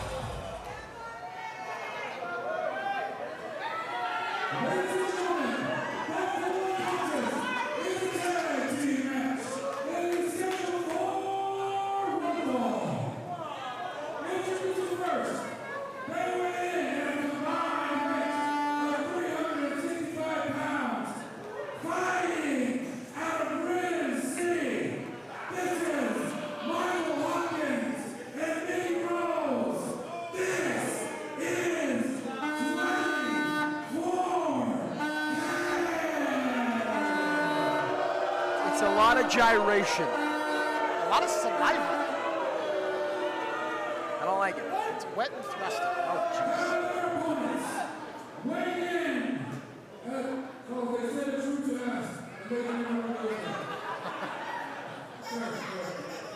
But they're speedy. They're ready from Venice Beach, California. This is Abdul.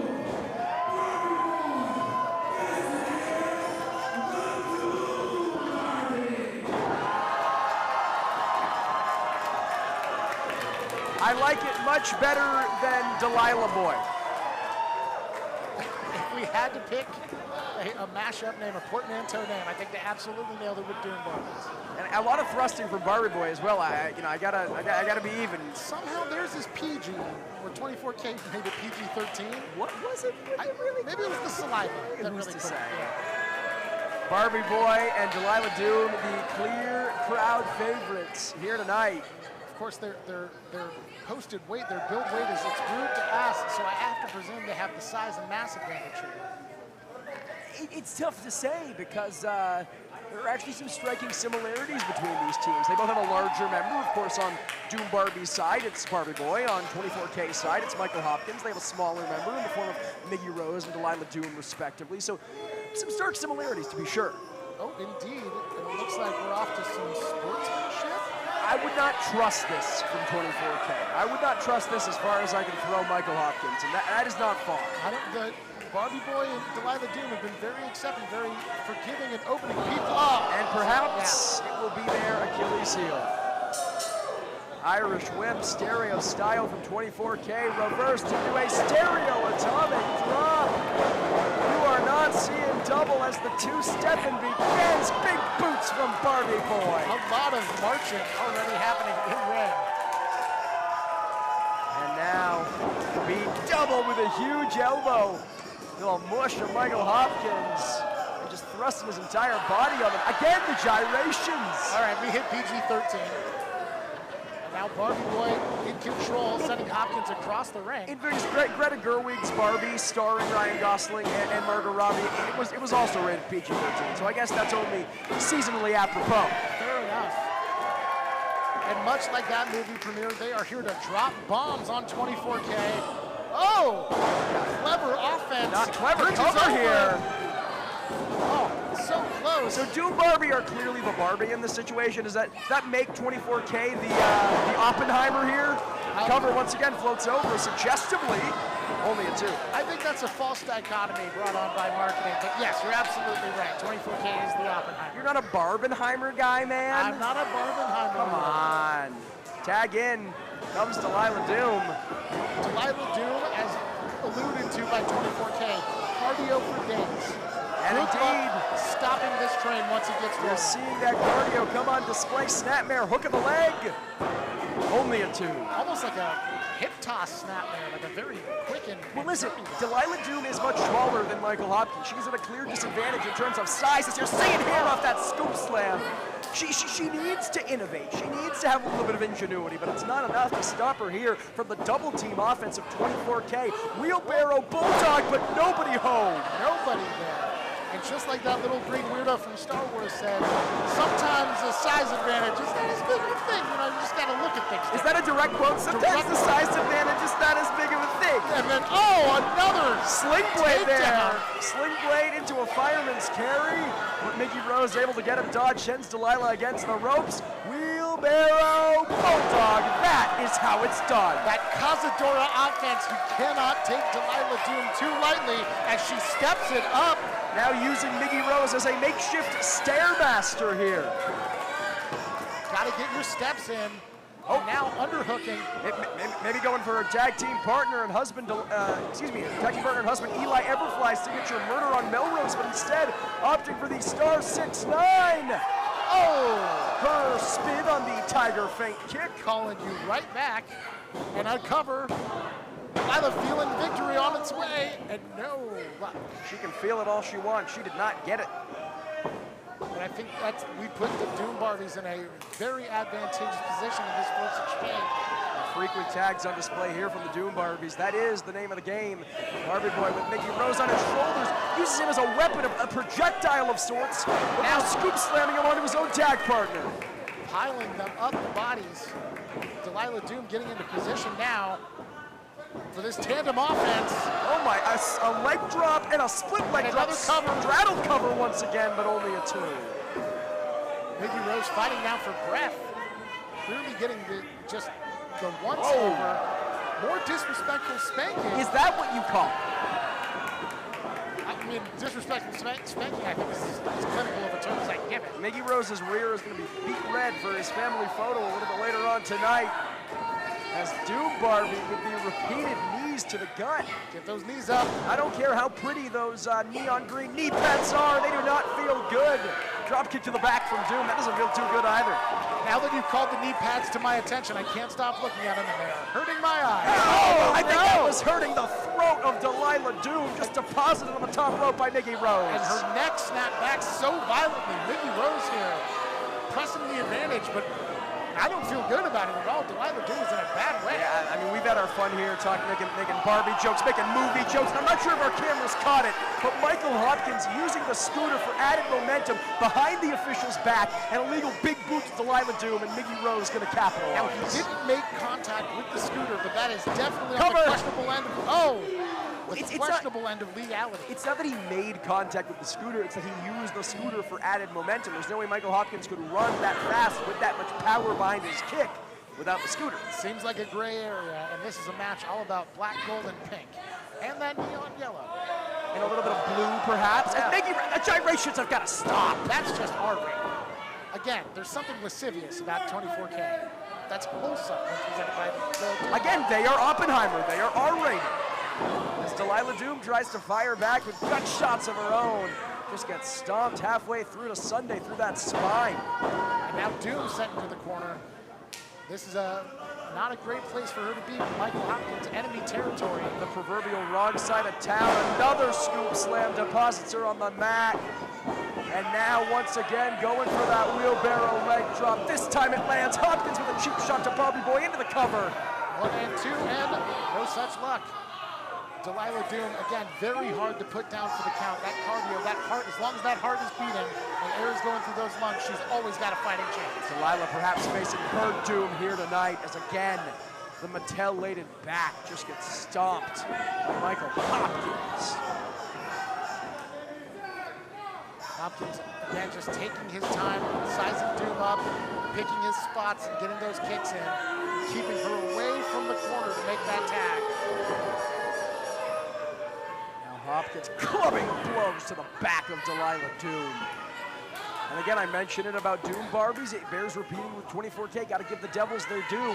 Frequent tags, keeping each other fresh. It's the name of the game. Hold on, looking for tandem offense. We're 24K, but Delilah Doom maybe finding a second wind. And that's you can never, even as much as you want to isolate your opponent in a tag match, Delilah Doom, Tornado! Wear her down! Tornado DDT using 24K as a stepping stone, my God! And now she needs that tag. She is fingertips away from Barbie. She's crawling with a little bit of life she has left in her, but Hopkins pulling Barbie Boy down. Let's take another look at this. Oh my, and German suplex. Oh, we got a cover in real time. No. Deadlifted that German suplex there while we were watching the instant replay. All of the action coming too fast, too furious. Mickey Rose nearly stole it off that German suplex. Nasty landing on Delilah Doom's neck, which, if you'll remember, was already caught up in that rope a few minutes ago. Stop it with the on the hand and the gyrations. I'm done with it. There are children present. I don't care about, children, sure, I don't want to see that. I know. Now the headlock cinched in from Miggy Rose, giving us a one-way ticket to the gun show. In the meantime, Barbie Boy is begging and pleading, trying to will Delilah Doom on with the fans, with the help of the Don Quixote faithful. Will it be enough? She makes her way to her feet. And of course, like I said, Delilah Doom can't be stopped. But Miggy Rose finds an opening and slams her back of the head first into the mat. Yeah, Delilah is now choking her out on that rope once again. Delilah may be facing her doom here tonight. She's isolated in the wrong part of town. Miggy Rose picking her apart piece by piece. Breaking up those 5 counts from the ref just to put her right back into place. And again! Oh! This time she had it scouted. Hopkins looked for it again, but got his own nether regions caught up in that ring post. Call that karma, Mike. It's a very clever maneuver, but it only seems to work once. And Doom muscling Miggy Rose out of the ring on top of Hopkins. He's sending Rose onto his own tag team partner, and Delilah needs to make a cover. Indeed she does. Barbie Boy back in with a fury. And tag team strategy, coming off with 2 clotheslines. Tag team strategy, it's great to isolate your opponent, but as soon as they make that hot tag, you may have just written your own destiny, because now Barbie Boy has vengeance in his eyes. There's the only thing Barbie Boy loves more than a huge blowout dream house party with choreographed dance numbers, and that is kicking the ever-loving you-know-what out of 24K. Ducks the shot. Hopkins got his own man once again. Spectacular dodging there from Barbie Boy. Starlight Express. That tandem offense now from the Doom Barbies. We're seeing a new level of cohesion. Look at the night sky, you might see it, the star! Stereo gory bomb here. Barbie Boy looking to capitalize. 2 and still not enough. Miggy Rose, my boy, just let it go. That's your boy? I mean, I'm saying my boy, like, please, I'm taking care of my boy. What have they done to my boy? If this match goes on much longer, Miggy Rose is going to be a wet splat on the pavement. After all the hell, 24K put him through Doom Barbie. Doom Barbie's they're not gonna let him get away that easily, but Miggy Rose sending Barbie Boy into his tag partner, tags in his tag partner, Michael Hopkins. Setting themselves up for some tandem offense now.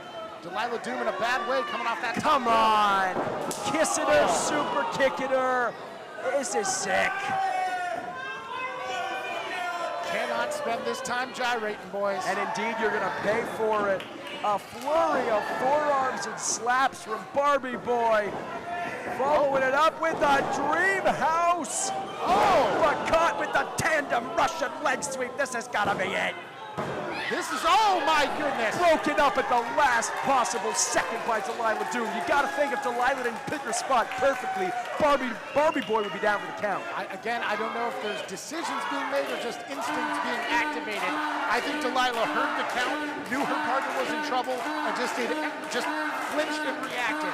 Those are more muscle spasms than coherent thoughts. Delilah Doom, a veteran of nearly a decade, former Santino Brothers Inner City champion, the only woman to win both SoCal Women's Wrestler of the Year and Tag Team Wrestler of the Year consecutively. I mean, she knows her way around a professional wrestling ring, suffice it to say. For certain. And now we're seeing both teams exchanging these blows in time. And it seems as if Doom Barbie's getting the better of them here. But this one has just become an absolute slugfest. Oh, they're getting those heart rates up. They're coming off the ropes. Double super kick once again. Oh, and 24K calling for the end. Are we going to see it, Marty? They are in sync. Oh, or perhaps not. My! Barbie Boy able to evade. And are we going to see it? Delilah with the Stun Dog Millionaire and the Dream House off the ropes. Delilah out to the outside. Lope Suicida lands on Miggy Rose, and now fireman's carry from Barbie Here Boy. it is again. Delilah Doom on the top. The Starlight Express. And that's got to be all. That's got to be all. 3.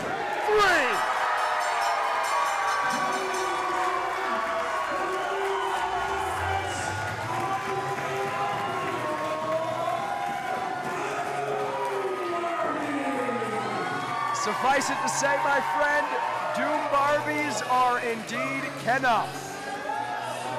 You said it, Jordan. Their chemistry is outstanding. Their job is win. They have made the Don Quixote their proverbial and perpetual Mojo Dojo Casa House here tonight. And as these fans come alive, we're having a house party. Hell of a victory for Doom Barbie here. Of course, everyone is welcome in the Dream House. And Barbie Boy expands this victorious 2023 that he has had and a great tag team partnership with Delilah Doom. The chemistry could not be better. It's not just the outfits when it comes to how in sync they are, my friend. It is in the ring as well. It is in the ring in spades.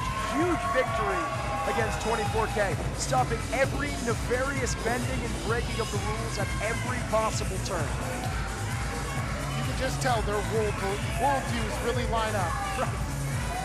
And we've got more to come as we head on to the last two matches, our main events here.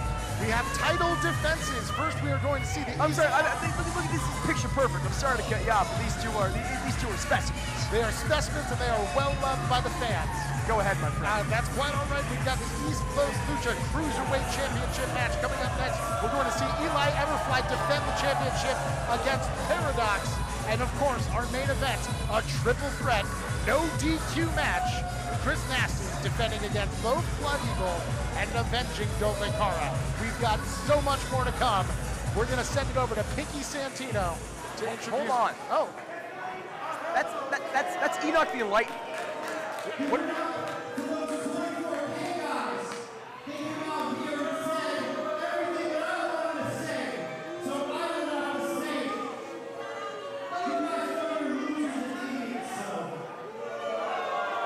What's this goof doing here?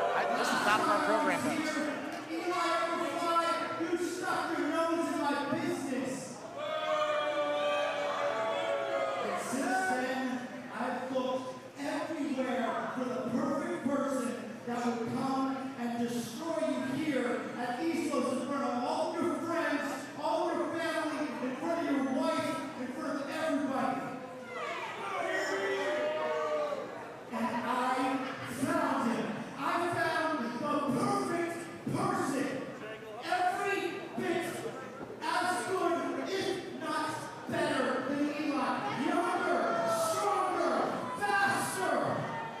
And his name is Paradox. Oh my. Is this, you mean what I think it means? Enoch the Enlightened has aligned himself with the challenger in our Cruiserweight Championship match. He went and got himself a manager's license to be here tonight at East Coast Lucha. Now, it's known that Enoch the Enlightened has had a long history with Eli Everfly. In fact, he was an active wrestler himself. But now he's got a score to settle, and it looks like he has taken Paradox under his wing. He's not going to settle it himself. He is going to live vicariously through Paradox. Second, he can't unseat Eli Everfly for that Cruiserweight Championship, seeing as he is no longer an active competitor. He'll have Paradox do the dirty work for him, and no doubt collect a healthy share of the winner's purse. Oh, for certain, yes.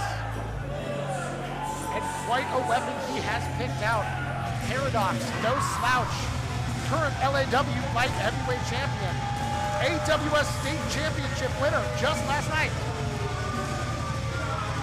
Has defeated names like Brian Kendrick. He has been all over this state, several states. Is a fine wrestler, and if Enoch says that he has found the Achilles heel for Eli Everfly, I think Eli has reason to be afraid. Paradox, no doubt a very, very impressive athlete, but I just want to point out, Enoch the Enlightened is wearing light-up suspenders. Who the hell wears light-up suspenders? The sort of person who wears strawberries on their shirt and gold bow tie. That is a fashion faux pas, to say the least. But again, this is no fashion show. This is a professional wrestling match, and as much as I might detest the guy, might be the Weasley mind of Enoch the Enlightened, might be exactly what Paradox needs to unseat arguably the most dominant champion in company history, the Mosca himself. I don't speak French, but I have to assume that faux pas being French means fancy. Oui, nice. oui, oui. No, not at all. Well, then speak French.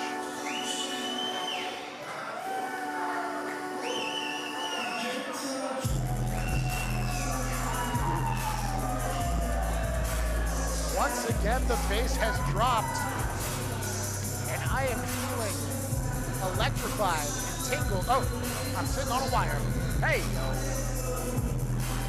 Eli Everfly, of course, unseated Koto hero for the East Coast Lucha Cruiserweight Championship in a death match this past October. Since then, has unseated, or shall I say, has overthrown all challengers. But tonight, arguably with the last-minute insertion of Enoch Enlighten, a proverbial monkey wrench, maybe his biggest challenge to date. As you know, managers can be an X factor when they're at ringside. Whether or not they actually physically get involved in a match, which happens sometimes. Let me just say this: Enoch the Enlightened, he will stoop to any low. I almost guarantee you he will try to insert himself physically. Whether or not that happens, a manager can be that X factor, that game changer. Maybe they've got a bit of advice, or just their presence can throw off the game of someone.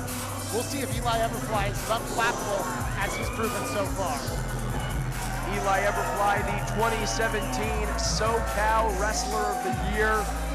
A year later, pinned The Miz, Mike Mizanin, on SmackDown on national television. And in the half-decade since, has firmly established himself as an ace, not just of Southern California, not just of independent wrestling, but of professional wrestling as a whole. And certainly in the world of Southern California wrestling, we're going to go to Pinky Santino for the introduction. Ladies and gentlemen, introduce first on the referee, Charlie Moon. Ladies and gentlemen, the following contest is scheduled for one fall. And it is for the East Los Lucha Cruiserweight Championship. Introducing first, the challengers standing to my right, coming to the ring by Enoch the Enlightened.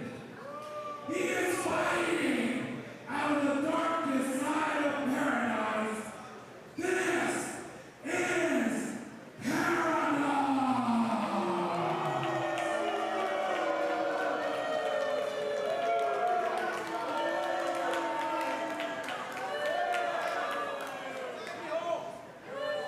and his opponent, he was in at flyweight, fighting out of Los Angeles, California. He is the East Coast Lucha Cruiserweight Champion. This is La Mosca, the Fly,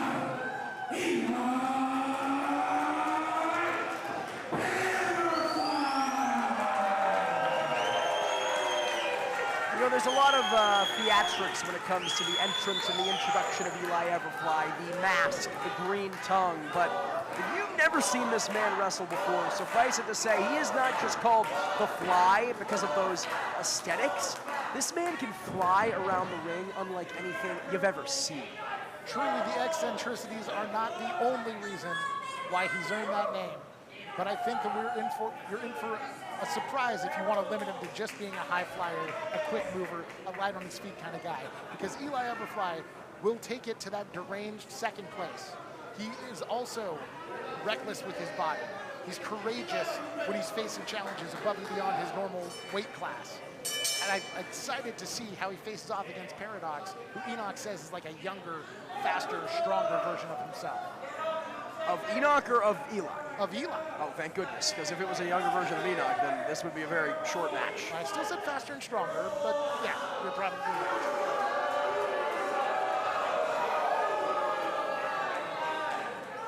Can cut the tension with a knife.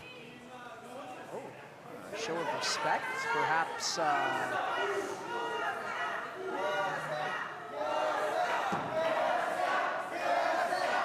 Wow, maybe suckering Eli in here. Fast and furious, this action. Too quick to call, let alone watch. A standing shooting star press, but nobody home. Look at the speed and the quickness on Paradox. And now he's back to attention. You gotta wonder if this quote-unquote respect for Paradox is maybe a little facetious there. Again, lands on his feet off that Hurricane Rana.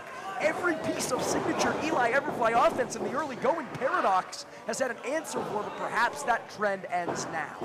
Perhaps, yes, but Paradox, very interesting to watch in the ring. If you look at his movements, he's got a stiff... Oh, went for the Samoan drop, but instead got caught with a crucifix bomb. A stiff crucifix bomb is what he just received. But he has this way, this almost herky-jerky way of moving, where it's fluid, and then he's quickly very rigid and kind of angular. It's very fascinating to watch. Fascinating to watch, but no doubt painful to watch if you're Eli Everfly. Springboard, but gets caught by Enoch the Enlightened. Grab the heels, and now the Tiger feint kick off the distraction. Come on. Coming from the... Oh, my! Spiking Eli Everfly neck first on that rig apron. Give me a break. You said it in the early going, if a manager from the outside has any physical insertion, if. There's no ifs, ands, or buts about it. Less than a minute into this contest, and Enoch the Enlightened already involving himself physically. I was trying to see over the monitor, and oh my gosh, look at that. The way Paradox just spikes Eli's skull into the corner of the mat there, coming off that second rope. And I mean, this might be the beginning of the end for Eli Everfly. The neck, both on the apron and then spilling to the outside of that hard concrete floor. Fans, we can't see. There's no padding at ringside. There's no fluffy cushioning for anyone landing on the outside. It is a hard linoleum floor, and Eli Everfly just caught every single inch of it and may do so again off the suplex. Paradox looking almost relaxed in his body language as he stalks around the ring. Eli, very, very intense. He's kind of got that hunched over animalistic look, but Paradox, just there's a calmness to it. It's eerie. It's eerie. Thank you. Now Paradox beckoning for the fans to leave. This could only mean bad things for Eli. Oh, come on. Suckering the people in, making a move for no good reason. Speaks to the character of Paradox, the only kind of scum of the earth that would associate themselves with that no good, you know what, Enoch the Enlightened. Oh, again, these unorthodox elbow drops, the way he lateral press. Goes for the cover, yeah. Only two. Very lackadaisical cover. You gotta think Paradox knew he wasn't gonna get the victory there because he wanted to cover Eli Everfly, as he's doing again to make him expend energy. Another cover. And a bridge by Eli Everfly. Very wise. A shot to the stomach there to get the air out of him. Very smart from Eli to opt for that bridge instead. It'll take a little less air out of you than traditional kicking, traditionally throwing your arm upwards with that kind of speed and ferocity. Now Paradox sees the weakness, the opening now. He has an advantage to press. And Paradox, if I had to pick somebody, he's kind of reminding me weirdly of Leatherface from the Texas Chainsaw Massacre. In the way that, like, there's no music, there's no fanfare to what he's doing. He's just laying it a beat in, and here comes Eli Everfly. Looking for the sunset flip. If he's Leatherface, call Eli the Survivor Girl. And again, the physical insertion of Enoch the Enlightened. Oh! Unofficial, finally! Charlie Wu! But he doesn't realize there's a cover! And a little too little, a little too late. Still good on him for restoring order by whatever means necessary, by breaking up on that handhold. I mean, I gotta be honest, I'm not one to argue with referee Charlie Wu, one of the best in the game, as are all of our officials here at East Los Lucha, but why on earth has Enoch the Enlightened not been ejected? Again, that managerial license will buy you a lot of leeway, but you're very right. He is skating on thin ice. He's pressing his luck. Now I think Paradox might be even fish hooking. Oh my God, Eli Everfly. He is the green mouth of Eli Everfly just getting torn asunder here by Paradox. Great catch. Does he have his fingers in, or is he just ripping at the cheeks? Either way, unpleasant. Oh, he's gonna tear the guy's lips off here. What a horrifying visage. You mentioned Leatherface. Talk about maiming of a human being here, but Eli Everfly manages to find a way out of dodge. Everfly might be in the market for a new skin mask if his face gets distorted and stretched out of possession. He might need to wear that La Mosca entrance mask in everyday life. That would have a lot of questions brought up at the grocery store. Ow! That's exactly what the Cruiserweight Championship is worth to Eli Everfly. He is willing to sacrifice life and limb to retain that title, and he might have to sacrifice both here against Paradox. So again, has got to be careful he doesn't get himself disqualified. Paradox again looking at that. You can tell he sees the And role. again, Enoch the Enlightened with a cheap shot to Everfly. Come on. Enoch, I just see him in the audience over there, sitting by himself. I don't know what You he's doing. are a coward, man. Come I'm not on. a coward. I honestly think I missed that one. I was looking elsewhere. I could be a referee. Now, Eli Everfly going to make Paradox look elsewhere, but instead getting hoisted up in the Gorilla Press Slam. Will he land it? No, he does not! Reversed into a DDT. That impressive power of Paradox. He can cover now. Pull one leg. Oh. Eli capitalizes just a little too late. He was able to make the cover, but he gave Paradox a few too many seconds to recuperate. Paradox, you can tell that he looks at a match at a skew angle, like a Dutch angle or something. He's not coming at this Uranagi from Paradox. with the same sort of attitude as a lot of other competitors. And it's like watching a shark stalk its prey. And indeed, Paradox smelling blood in the water, drops the leg, hooks Eli's. And a comfortable looking pinning attempt. Comfortable for Paradox, Of no course, doubt yeah, no. comfortable for Eli. It's never comfortable when you have someone's leg around your throat. And I gotta say, we have seen bursts and spurts of energy from the champion, but this one has really been all the challenging. Paradox now in business mode. Scaling As to the the straps top. come off. Looking to finish this one off, perhaps. Sees his prey before him. Off the ropes. Oh, no water in the pool. Went for the Swanton bomb, but spent a little too much time. Eli Everfly saw it coming, and now it is up to La Mosca, the Cruiserweight champion, to try to find a way back in this thing. Both men down. Enoch the Enlightened now hoping to get his money's worth on his investment. And of Looking course, a little in despair.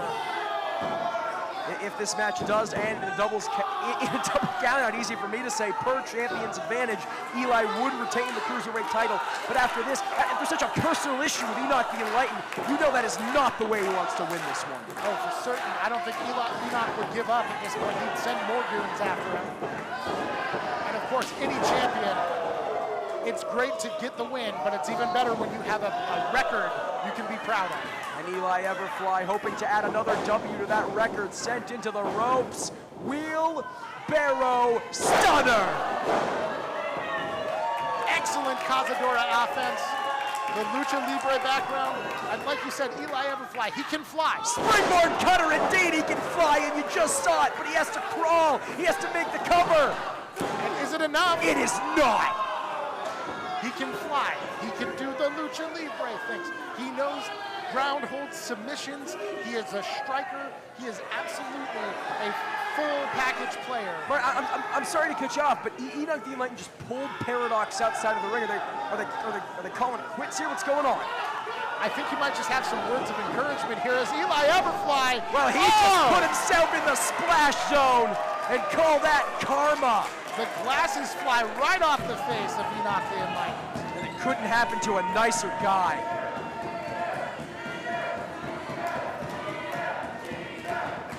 Paradox, not one to be dissuaded. Moves all off the top, lands on his feet, gets caught with a super kick from Eli. Eli now finding that opening.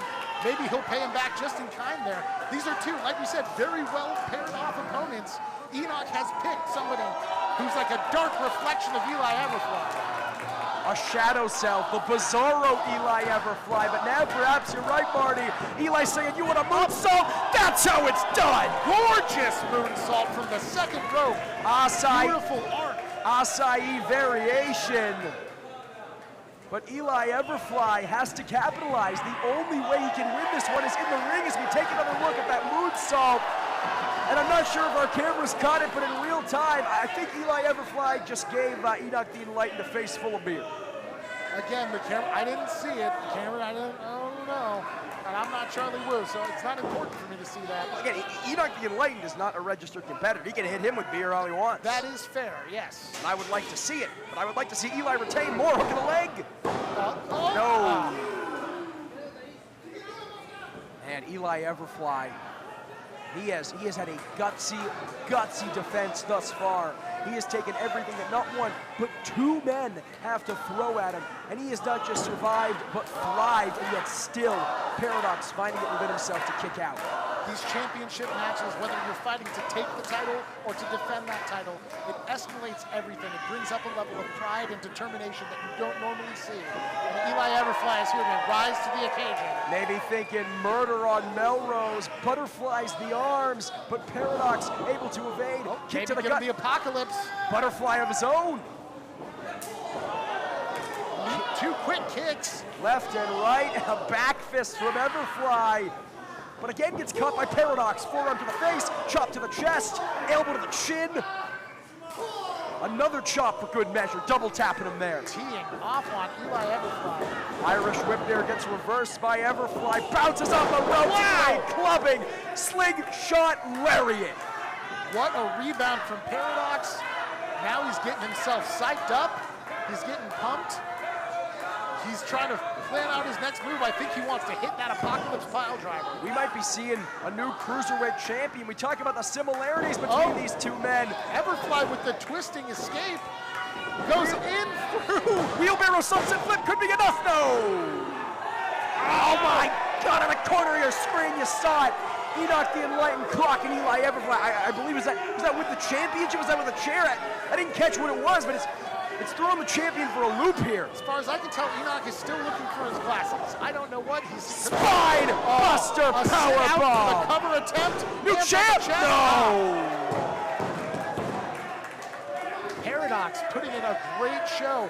Excellent, powerful moves here. It's easy to perform excellent, powerful moves when you're getting assistance from the championship belt as wielded by Enoch the Enlightened. Just say it. Seems very cut and dry from where you're sitting, but I know that wrestling is a sweet science with a lot of subtleties and a lot of shifting positions at all times, and I don't think you can use all the fancy wordplay you want, all right? The fact of the matter is that Paradox, with the corner man Enoch the Enlightened, are trying to screw Eli Everfly out of that Cruiserweight Championship. And as the challenger scales to the top, they may just get the job done. He's fluffing that top turnbuckle, trying to make a nice, smooth standing position.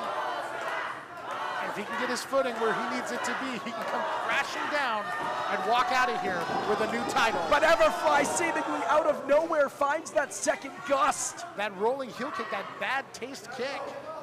And now he's got Paradox right where he wants him. Look at the balance from Everfly. Everfly very much at home on the top rope. But so Paradox walks it off. So is Paradox landing on his feet. Everfly not expecting to see the challenger staring him right back as he turns around. He's up for a twisting suplex maneuver. We gotta have a new Cruiserweight champion. Enoch the Enlightened has done it. He screwed Everfly. No! Holy frijoles. Oh my goodness. Eli Everfly staying in this thing, Marty. It's so close. I do not blame Paradox for arguing with Charlie Wu. Charlie Wu, infallible. His word is law. But that hand was so close to the mat. Now Paradox just raining them. Bringing those hands down close to Eli's face. Those ham hocks directly into the face of La Mosca. Paradox here. You can almost see the gears turning through that mask. You can almost see him trying to formulate what he has to do next to take out La Mosca. And that's where a manager comes in handy. Somebody at ringside who can say, execute plan C, something really clever like that. Yeah, that or cracking it upside the skull with a championship belt behind the referee's back. A myriad of ways that a manager could be useful. Paradox now has Eli right where he wants him, bounces off the ropes into a huge big boot. Yeah, we see it, Enoch, thank you. And now posting Everfly up into the danger zone. This is not where you want to be if you're the champion. It's a lethal place for either one of these competitors. Both of these men so at home in the high-flying zone. This could go either way. Looks like Everfly's trying to tie his leg around the rope to avoid. Oh my goodness, it's a Spanish fly! Spanish fly from the fly. 1, 2, 3. Eli retains.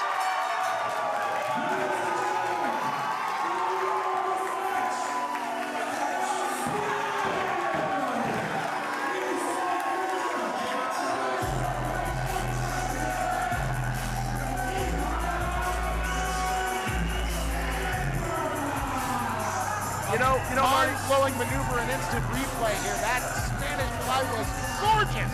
I said it before this match began, that this might be Eli Everfly's biggest challenge to date. And I think that absolutely proved correct here tonight.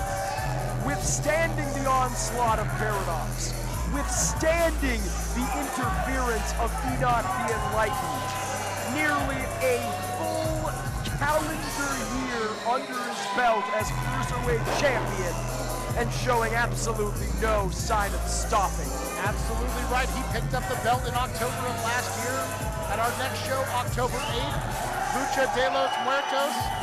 We hope to see you there, but we've still got one more incredible, exciting, breathtaking match coming up for you in just a moment as we watch Eli Everfly celebrate the successful defense of the Cruiserweight Championship. We just saw the Cruiserweight Championship be defended. I think it's about time we see the Heavyweight Championship be defended. It's for all the marbles. Chris Nasty with his first defense against the man who he stole the championship from in Doble Cara, and the added monkey wrench in the form of Blood Eagle. Triple threat action, no disqualification. Something has got to give. Security now escorting Enox and Paradox out of the building. Good, get him out of there. I think it's for their sake. The crowd is not happy.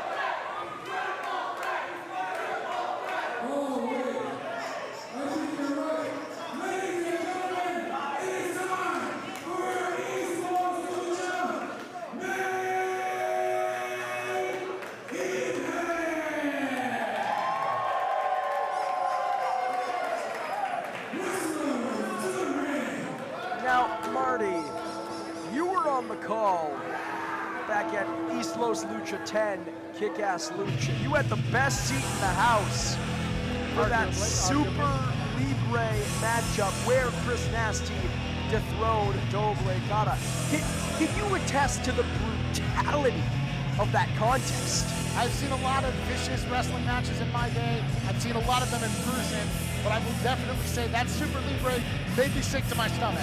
There was some violence that I was not expecting to see, some unique bloodshed techniques, and I'm amazed to see Doble Cara even able to compete after last month's show.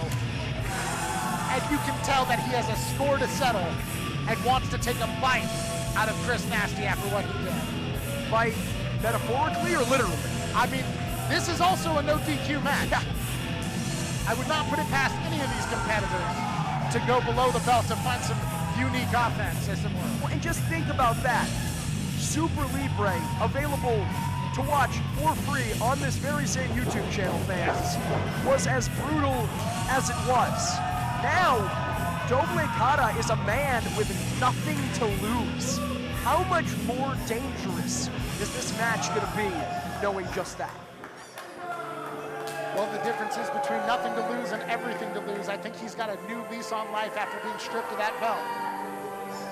But tonight, it's not just the Lucha scumbag and the reigning defending East Los Lucha heavyweight champion he has to contend with. As we saw earlier on tonight, it's the man he was originally scheduled to face in #1 contendership action. He said, hey, if you're skipping the line, buddy, so am I. The one, the only, Blood Eagle. Just this morning, Blood Eagle thought that maybe he could go to sleep tonight as a #1 competitor, but there is a chance he could be leaving this building with heavyweight championship gold over his shoulder. At that very stakes have changed. At that very same show, Kick-Ass Lucha, Volume 10, available to watch free on our YouTube right now. Blood Eagle made his East Los Lucha debut in a show-stealing matchup, picking up victory against Bamboo. That was a hell of a match. That was maybe my favorite of the last show. Bamboo, a beloved wrestler here at East Los Lucha. Blood Eagle stretched him out and just made him beg for mercy. We saw so much promise out of that competitor. It's no doubt in my mind that he is on a fast track to heavyweight championship one way or the other. Take nothing away from Bamboo, a fantastic athlete. But I think Doble Cara and Chris Nasty are a little bit of a different challenge for Blood Eagle. Blood Eagle certainly brings in a different type of combat to this match. What we saw last month against Doble Cara and Chris Nasty, sure, it was vicious. They found a lot of creative ways to get at each other. Blood Eagle is so much muscle, so much man, so much mayhem. He is a weapon in and of himself. And to introduce that into the ring is going to cause all sorts of complications. For Chris Nasty, who thought he had the night off. Yeah, he thought that Volume 11 Lucha Vacation was going to become a literal vacation for him. Instead, it's become Lucha Overtime. Chris Nasty, someone who has more than lived up to that nickname, Lucha Scumbag. Emphasis on the scumbag in recent months. I like to emphasize the Lucha. That's just more for a phonetic, for branding purposes, sure. Meter, like a poetic meter. Yeah. It's like poetry, it rhymes. Yeah. Chris Nasty, of course, back at Volume 9, Lucha Hangover, defeating Big Dick Boss Hog, settling a score, gaining revenge against the man who took him out of action that very same night and turning his back on Doble Cara. That is what brought us to Volume 10, Kick-Ass Lucha, where he won that championship. But you can see the fire in his belly coming out to the ring with that championship belt. He has absolutely wanted this. He's wanted to be in this position. You can tell he doesn't want to let it go.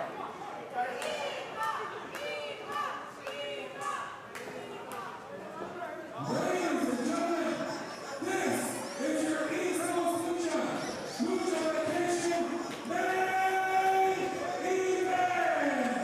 It's a triple threat, no disqualification match for the East Coast Lucha Heavyweight Championship. Introducing first, Blood Challengers. Introducing first, he weighs in at 200 pounds, fighting out of the Juan anymore. This is the man of the double face. He's the one, the only,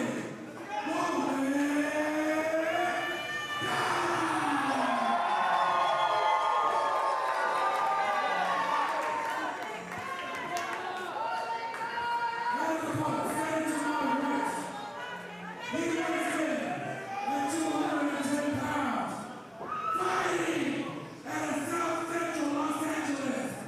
This is the man they call Blood Eagle.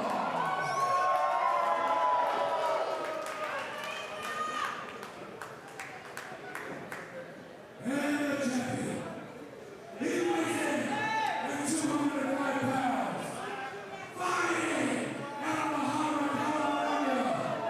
He is the Lucha Scumbag. He is the reigning, defending East Los Lucha Heavyweight Champion. This is Chris.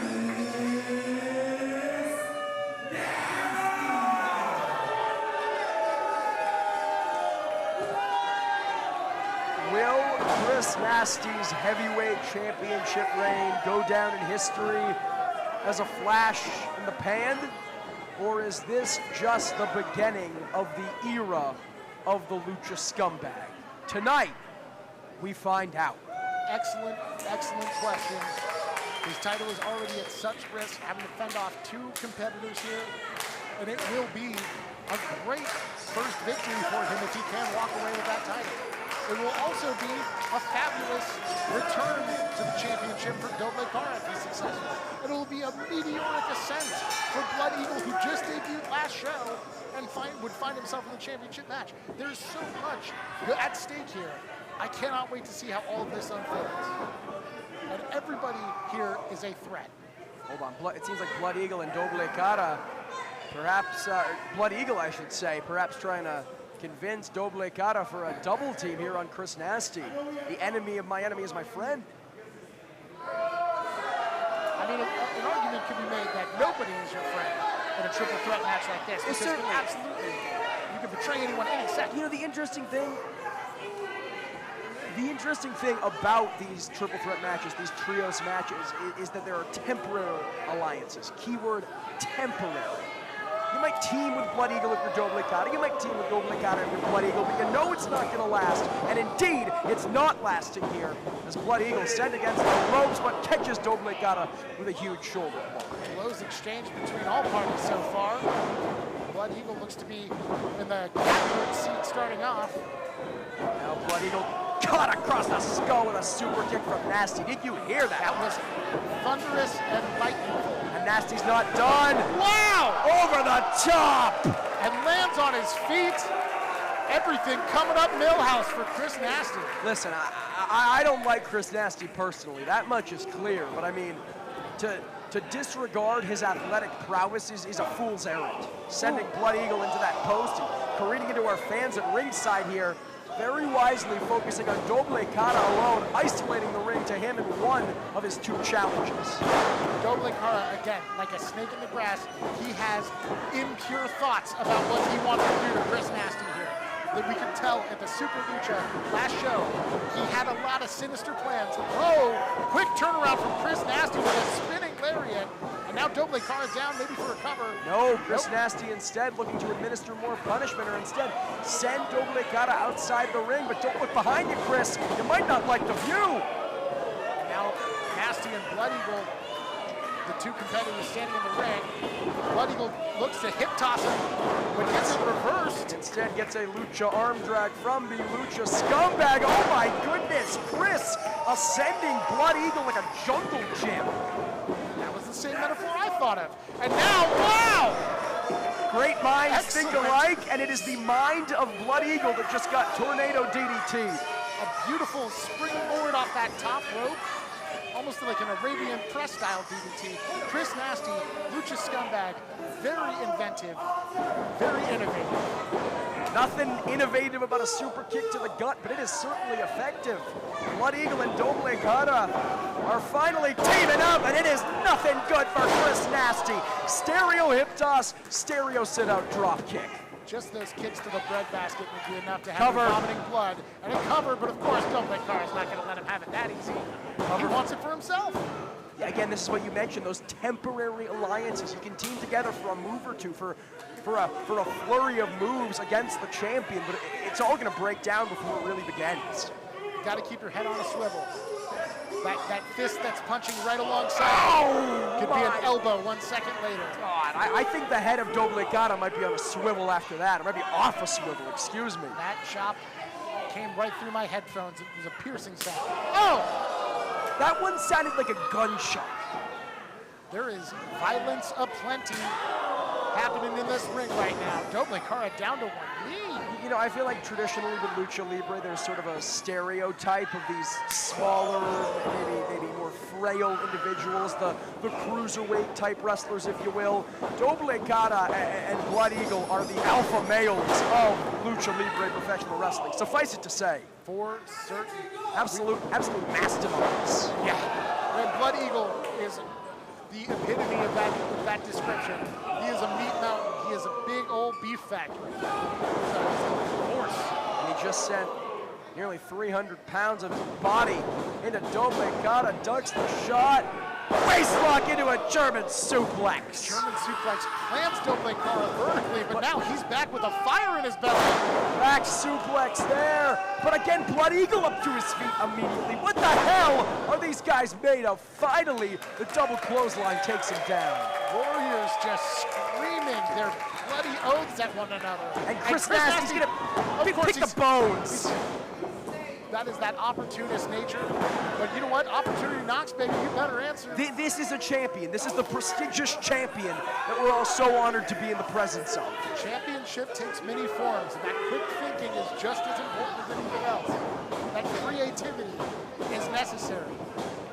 As I was saying at the Super Lucha last show, Doble Cara had played some mind games. He had somebody else come out doing his entrance as he came up for a sneak attack on Chris Nasty to press the advantage. He's thinking about this in 5 dimensions. And just like in a 3-way match, you gotta keep your head on a swivel. You gotta look out for Doble Cara, Chris Nasty, Blood Eagle, and then Doble Cara's other ill intentions sneaking up from behind. Nothing sneaky about this offense here. Doble Cara looking Chris Nasty dead in the eyes as he chops the flesh off his chest. One for Blood Eagle, two. These men exchanging chops, a proverbial bar fight between these three, and all of the competitors are down. A merry-go-round of chopping ends with a 3-way head-on collision of boots to chest. I never thought a merry-go-round would be this damn painful. I've never been on a merry-go-round. Have you heard that music? As painful as it can be, something tells me I'd rather listen to that music on loop for hours and hours and hours. And I'd love to listen to this crowd chanting, "This is awesome," as it fades out as I call attention to it. Now Excellent. No, I like the segue, nevertheless. My point is I'd rather listen to the music than receive this offense, but Nasty looking to steal it perhaps, transitioning. I thought he was going for a cloverleaf, but no. He's going for a real dirty grab. He's trying to muscle Doble Cara up, but the man's just too big. It ain't pretty, but it was effective. Power bomb broken up by Blood Eagle. A hell of a maneuver from Chris Nasty. If he could have been a little bit faster, he might have been able to close that deal, but Blood Eagle was there to break it up, and now is pressing the advantage himself. Nasty there, leapfrog into the waiting arms of Blood Eagle. Fireman's carry down Valley Driver. Into the turnbuckles, though. That's a Death Valley off-road driver, and he takes it into a ditch. Oh my goodness, the pinfall was broken up, but not in the traditional sense. Doble Cara manhandling the referee. Usually that would call for a disqualification, but again, no disqualifications. We've seen him pull the other competitors off by the ankle. Do you really want to tug Blood Eagle at 300 pounds, or do you just want to grab the referee's arm? I don't want to be in the same room as Blood Eagle, let alone tug him. Now you're starting to see things my way, the cowardly way. Doble Cara. This Nasty misses Doble Cara, but finds his mark on Blood Eagle. Now Doble Cara taking advantage, waistlock on Nasty. Nasty, one of his own, sends Doble Cara into the ropes, but Cara sends Nasty outside the ring, and now this is all Doble Cara. It's that quick thinking, that quick drop down.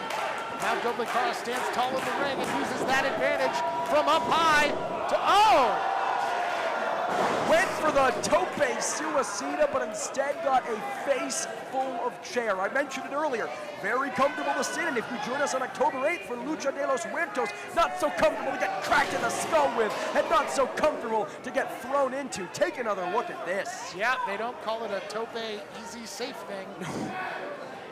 And again, it's a tope suicida even if you land it perfectly. Correct. Let alone get cracked in the skull with a chair.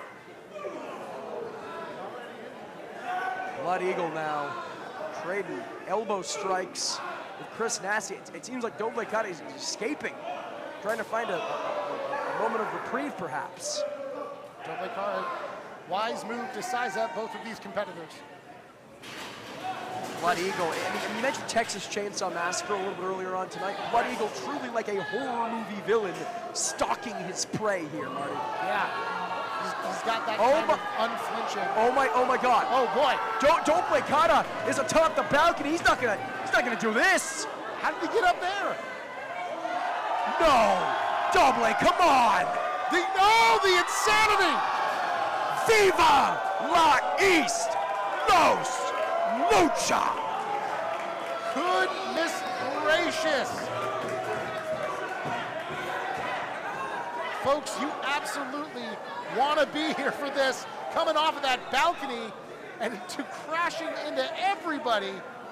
It's a car wreck down there in this 3-way match. Doble Cara, without hyperbole, risking his life to win back the heavyweight championship. That is how much that title belt means to Doble Cara. Careers are cut short with moves like that, but what is a career unless you can fill it with these accolades and these championship titles? And here comes Doble Cara looking to reclaim what's his. Can he go for the cover? He's not done, he's looking to fly. Doble Cara ascending to the top. Looking a little ginger on that left leg. And probably feeling a little ginger in that face after getting struck by Blood Eagle. Blood Eagle rising up from the ashes of that crash landing. No, Blood Eagle's not thinking superplex here. To the outside? To the outside? The people in those chairs are already seeing so much carnage. There will be no chairs to sit in. They will be but dust. And Chris Nasty, he knows this. Trying to kill two birds with one stone. Changing the direction and momentum of everything. And now Nasty, we're gonna steal it once again. He's trying to get him up. He's looking for Mustache Mountain. Oh my, there it is. Mustache Mountain. Can he get the win? Chris Nasty retains. Blood Eagle.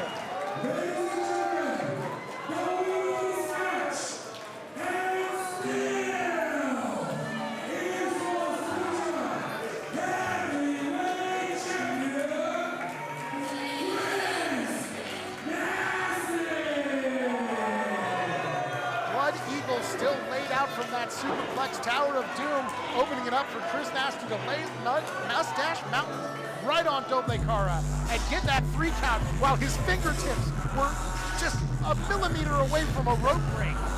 Chris Nasty once again eking out a victory out of mere defeat.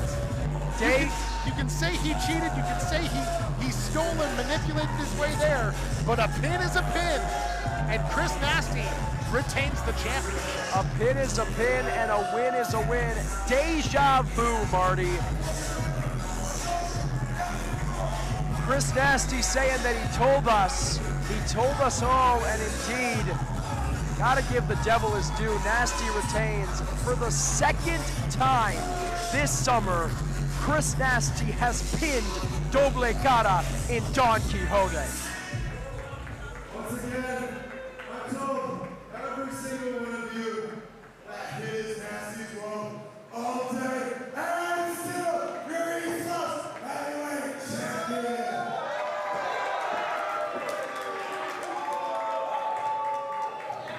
Cameras, look at these pictures right here of Doble Cara. How much disrespect does it feel? The fact that your heavyweight champion isn't on the first poster for East Coast Lucha in October.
get the referee back here. Let's hear this.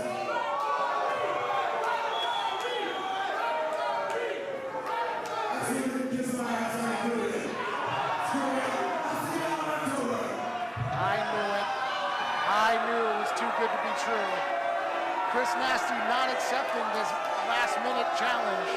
You can never trust a Lucha scumbag. He got the pin, he got the win, and now he's going home. I don't blame him 1 second. He went through a gauntlet tonight. Fans, we will be back in Don Quixote, back streaming live and free in full on YouTube on October 8th when East Los Lucha presents Volume 12, Lucha de los Muertos. Y lo que acabo de decir otra vez. Si quieres o no quieres darme la mano, me vale madre, cabrón. Cuando quieras, donde quieras, yo no le tengo miedo a nadie. Aquí te espero, tú y yo, para partirnos la madre.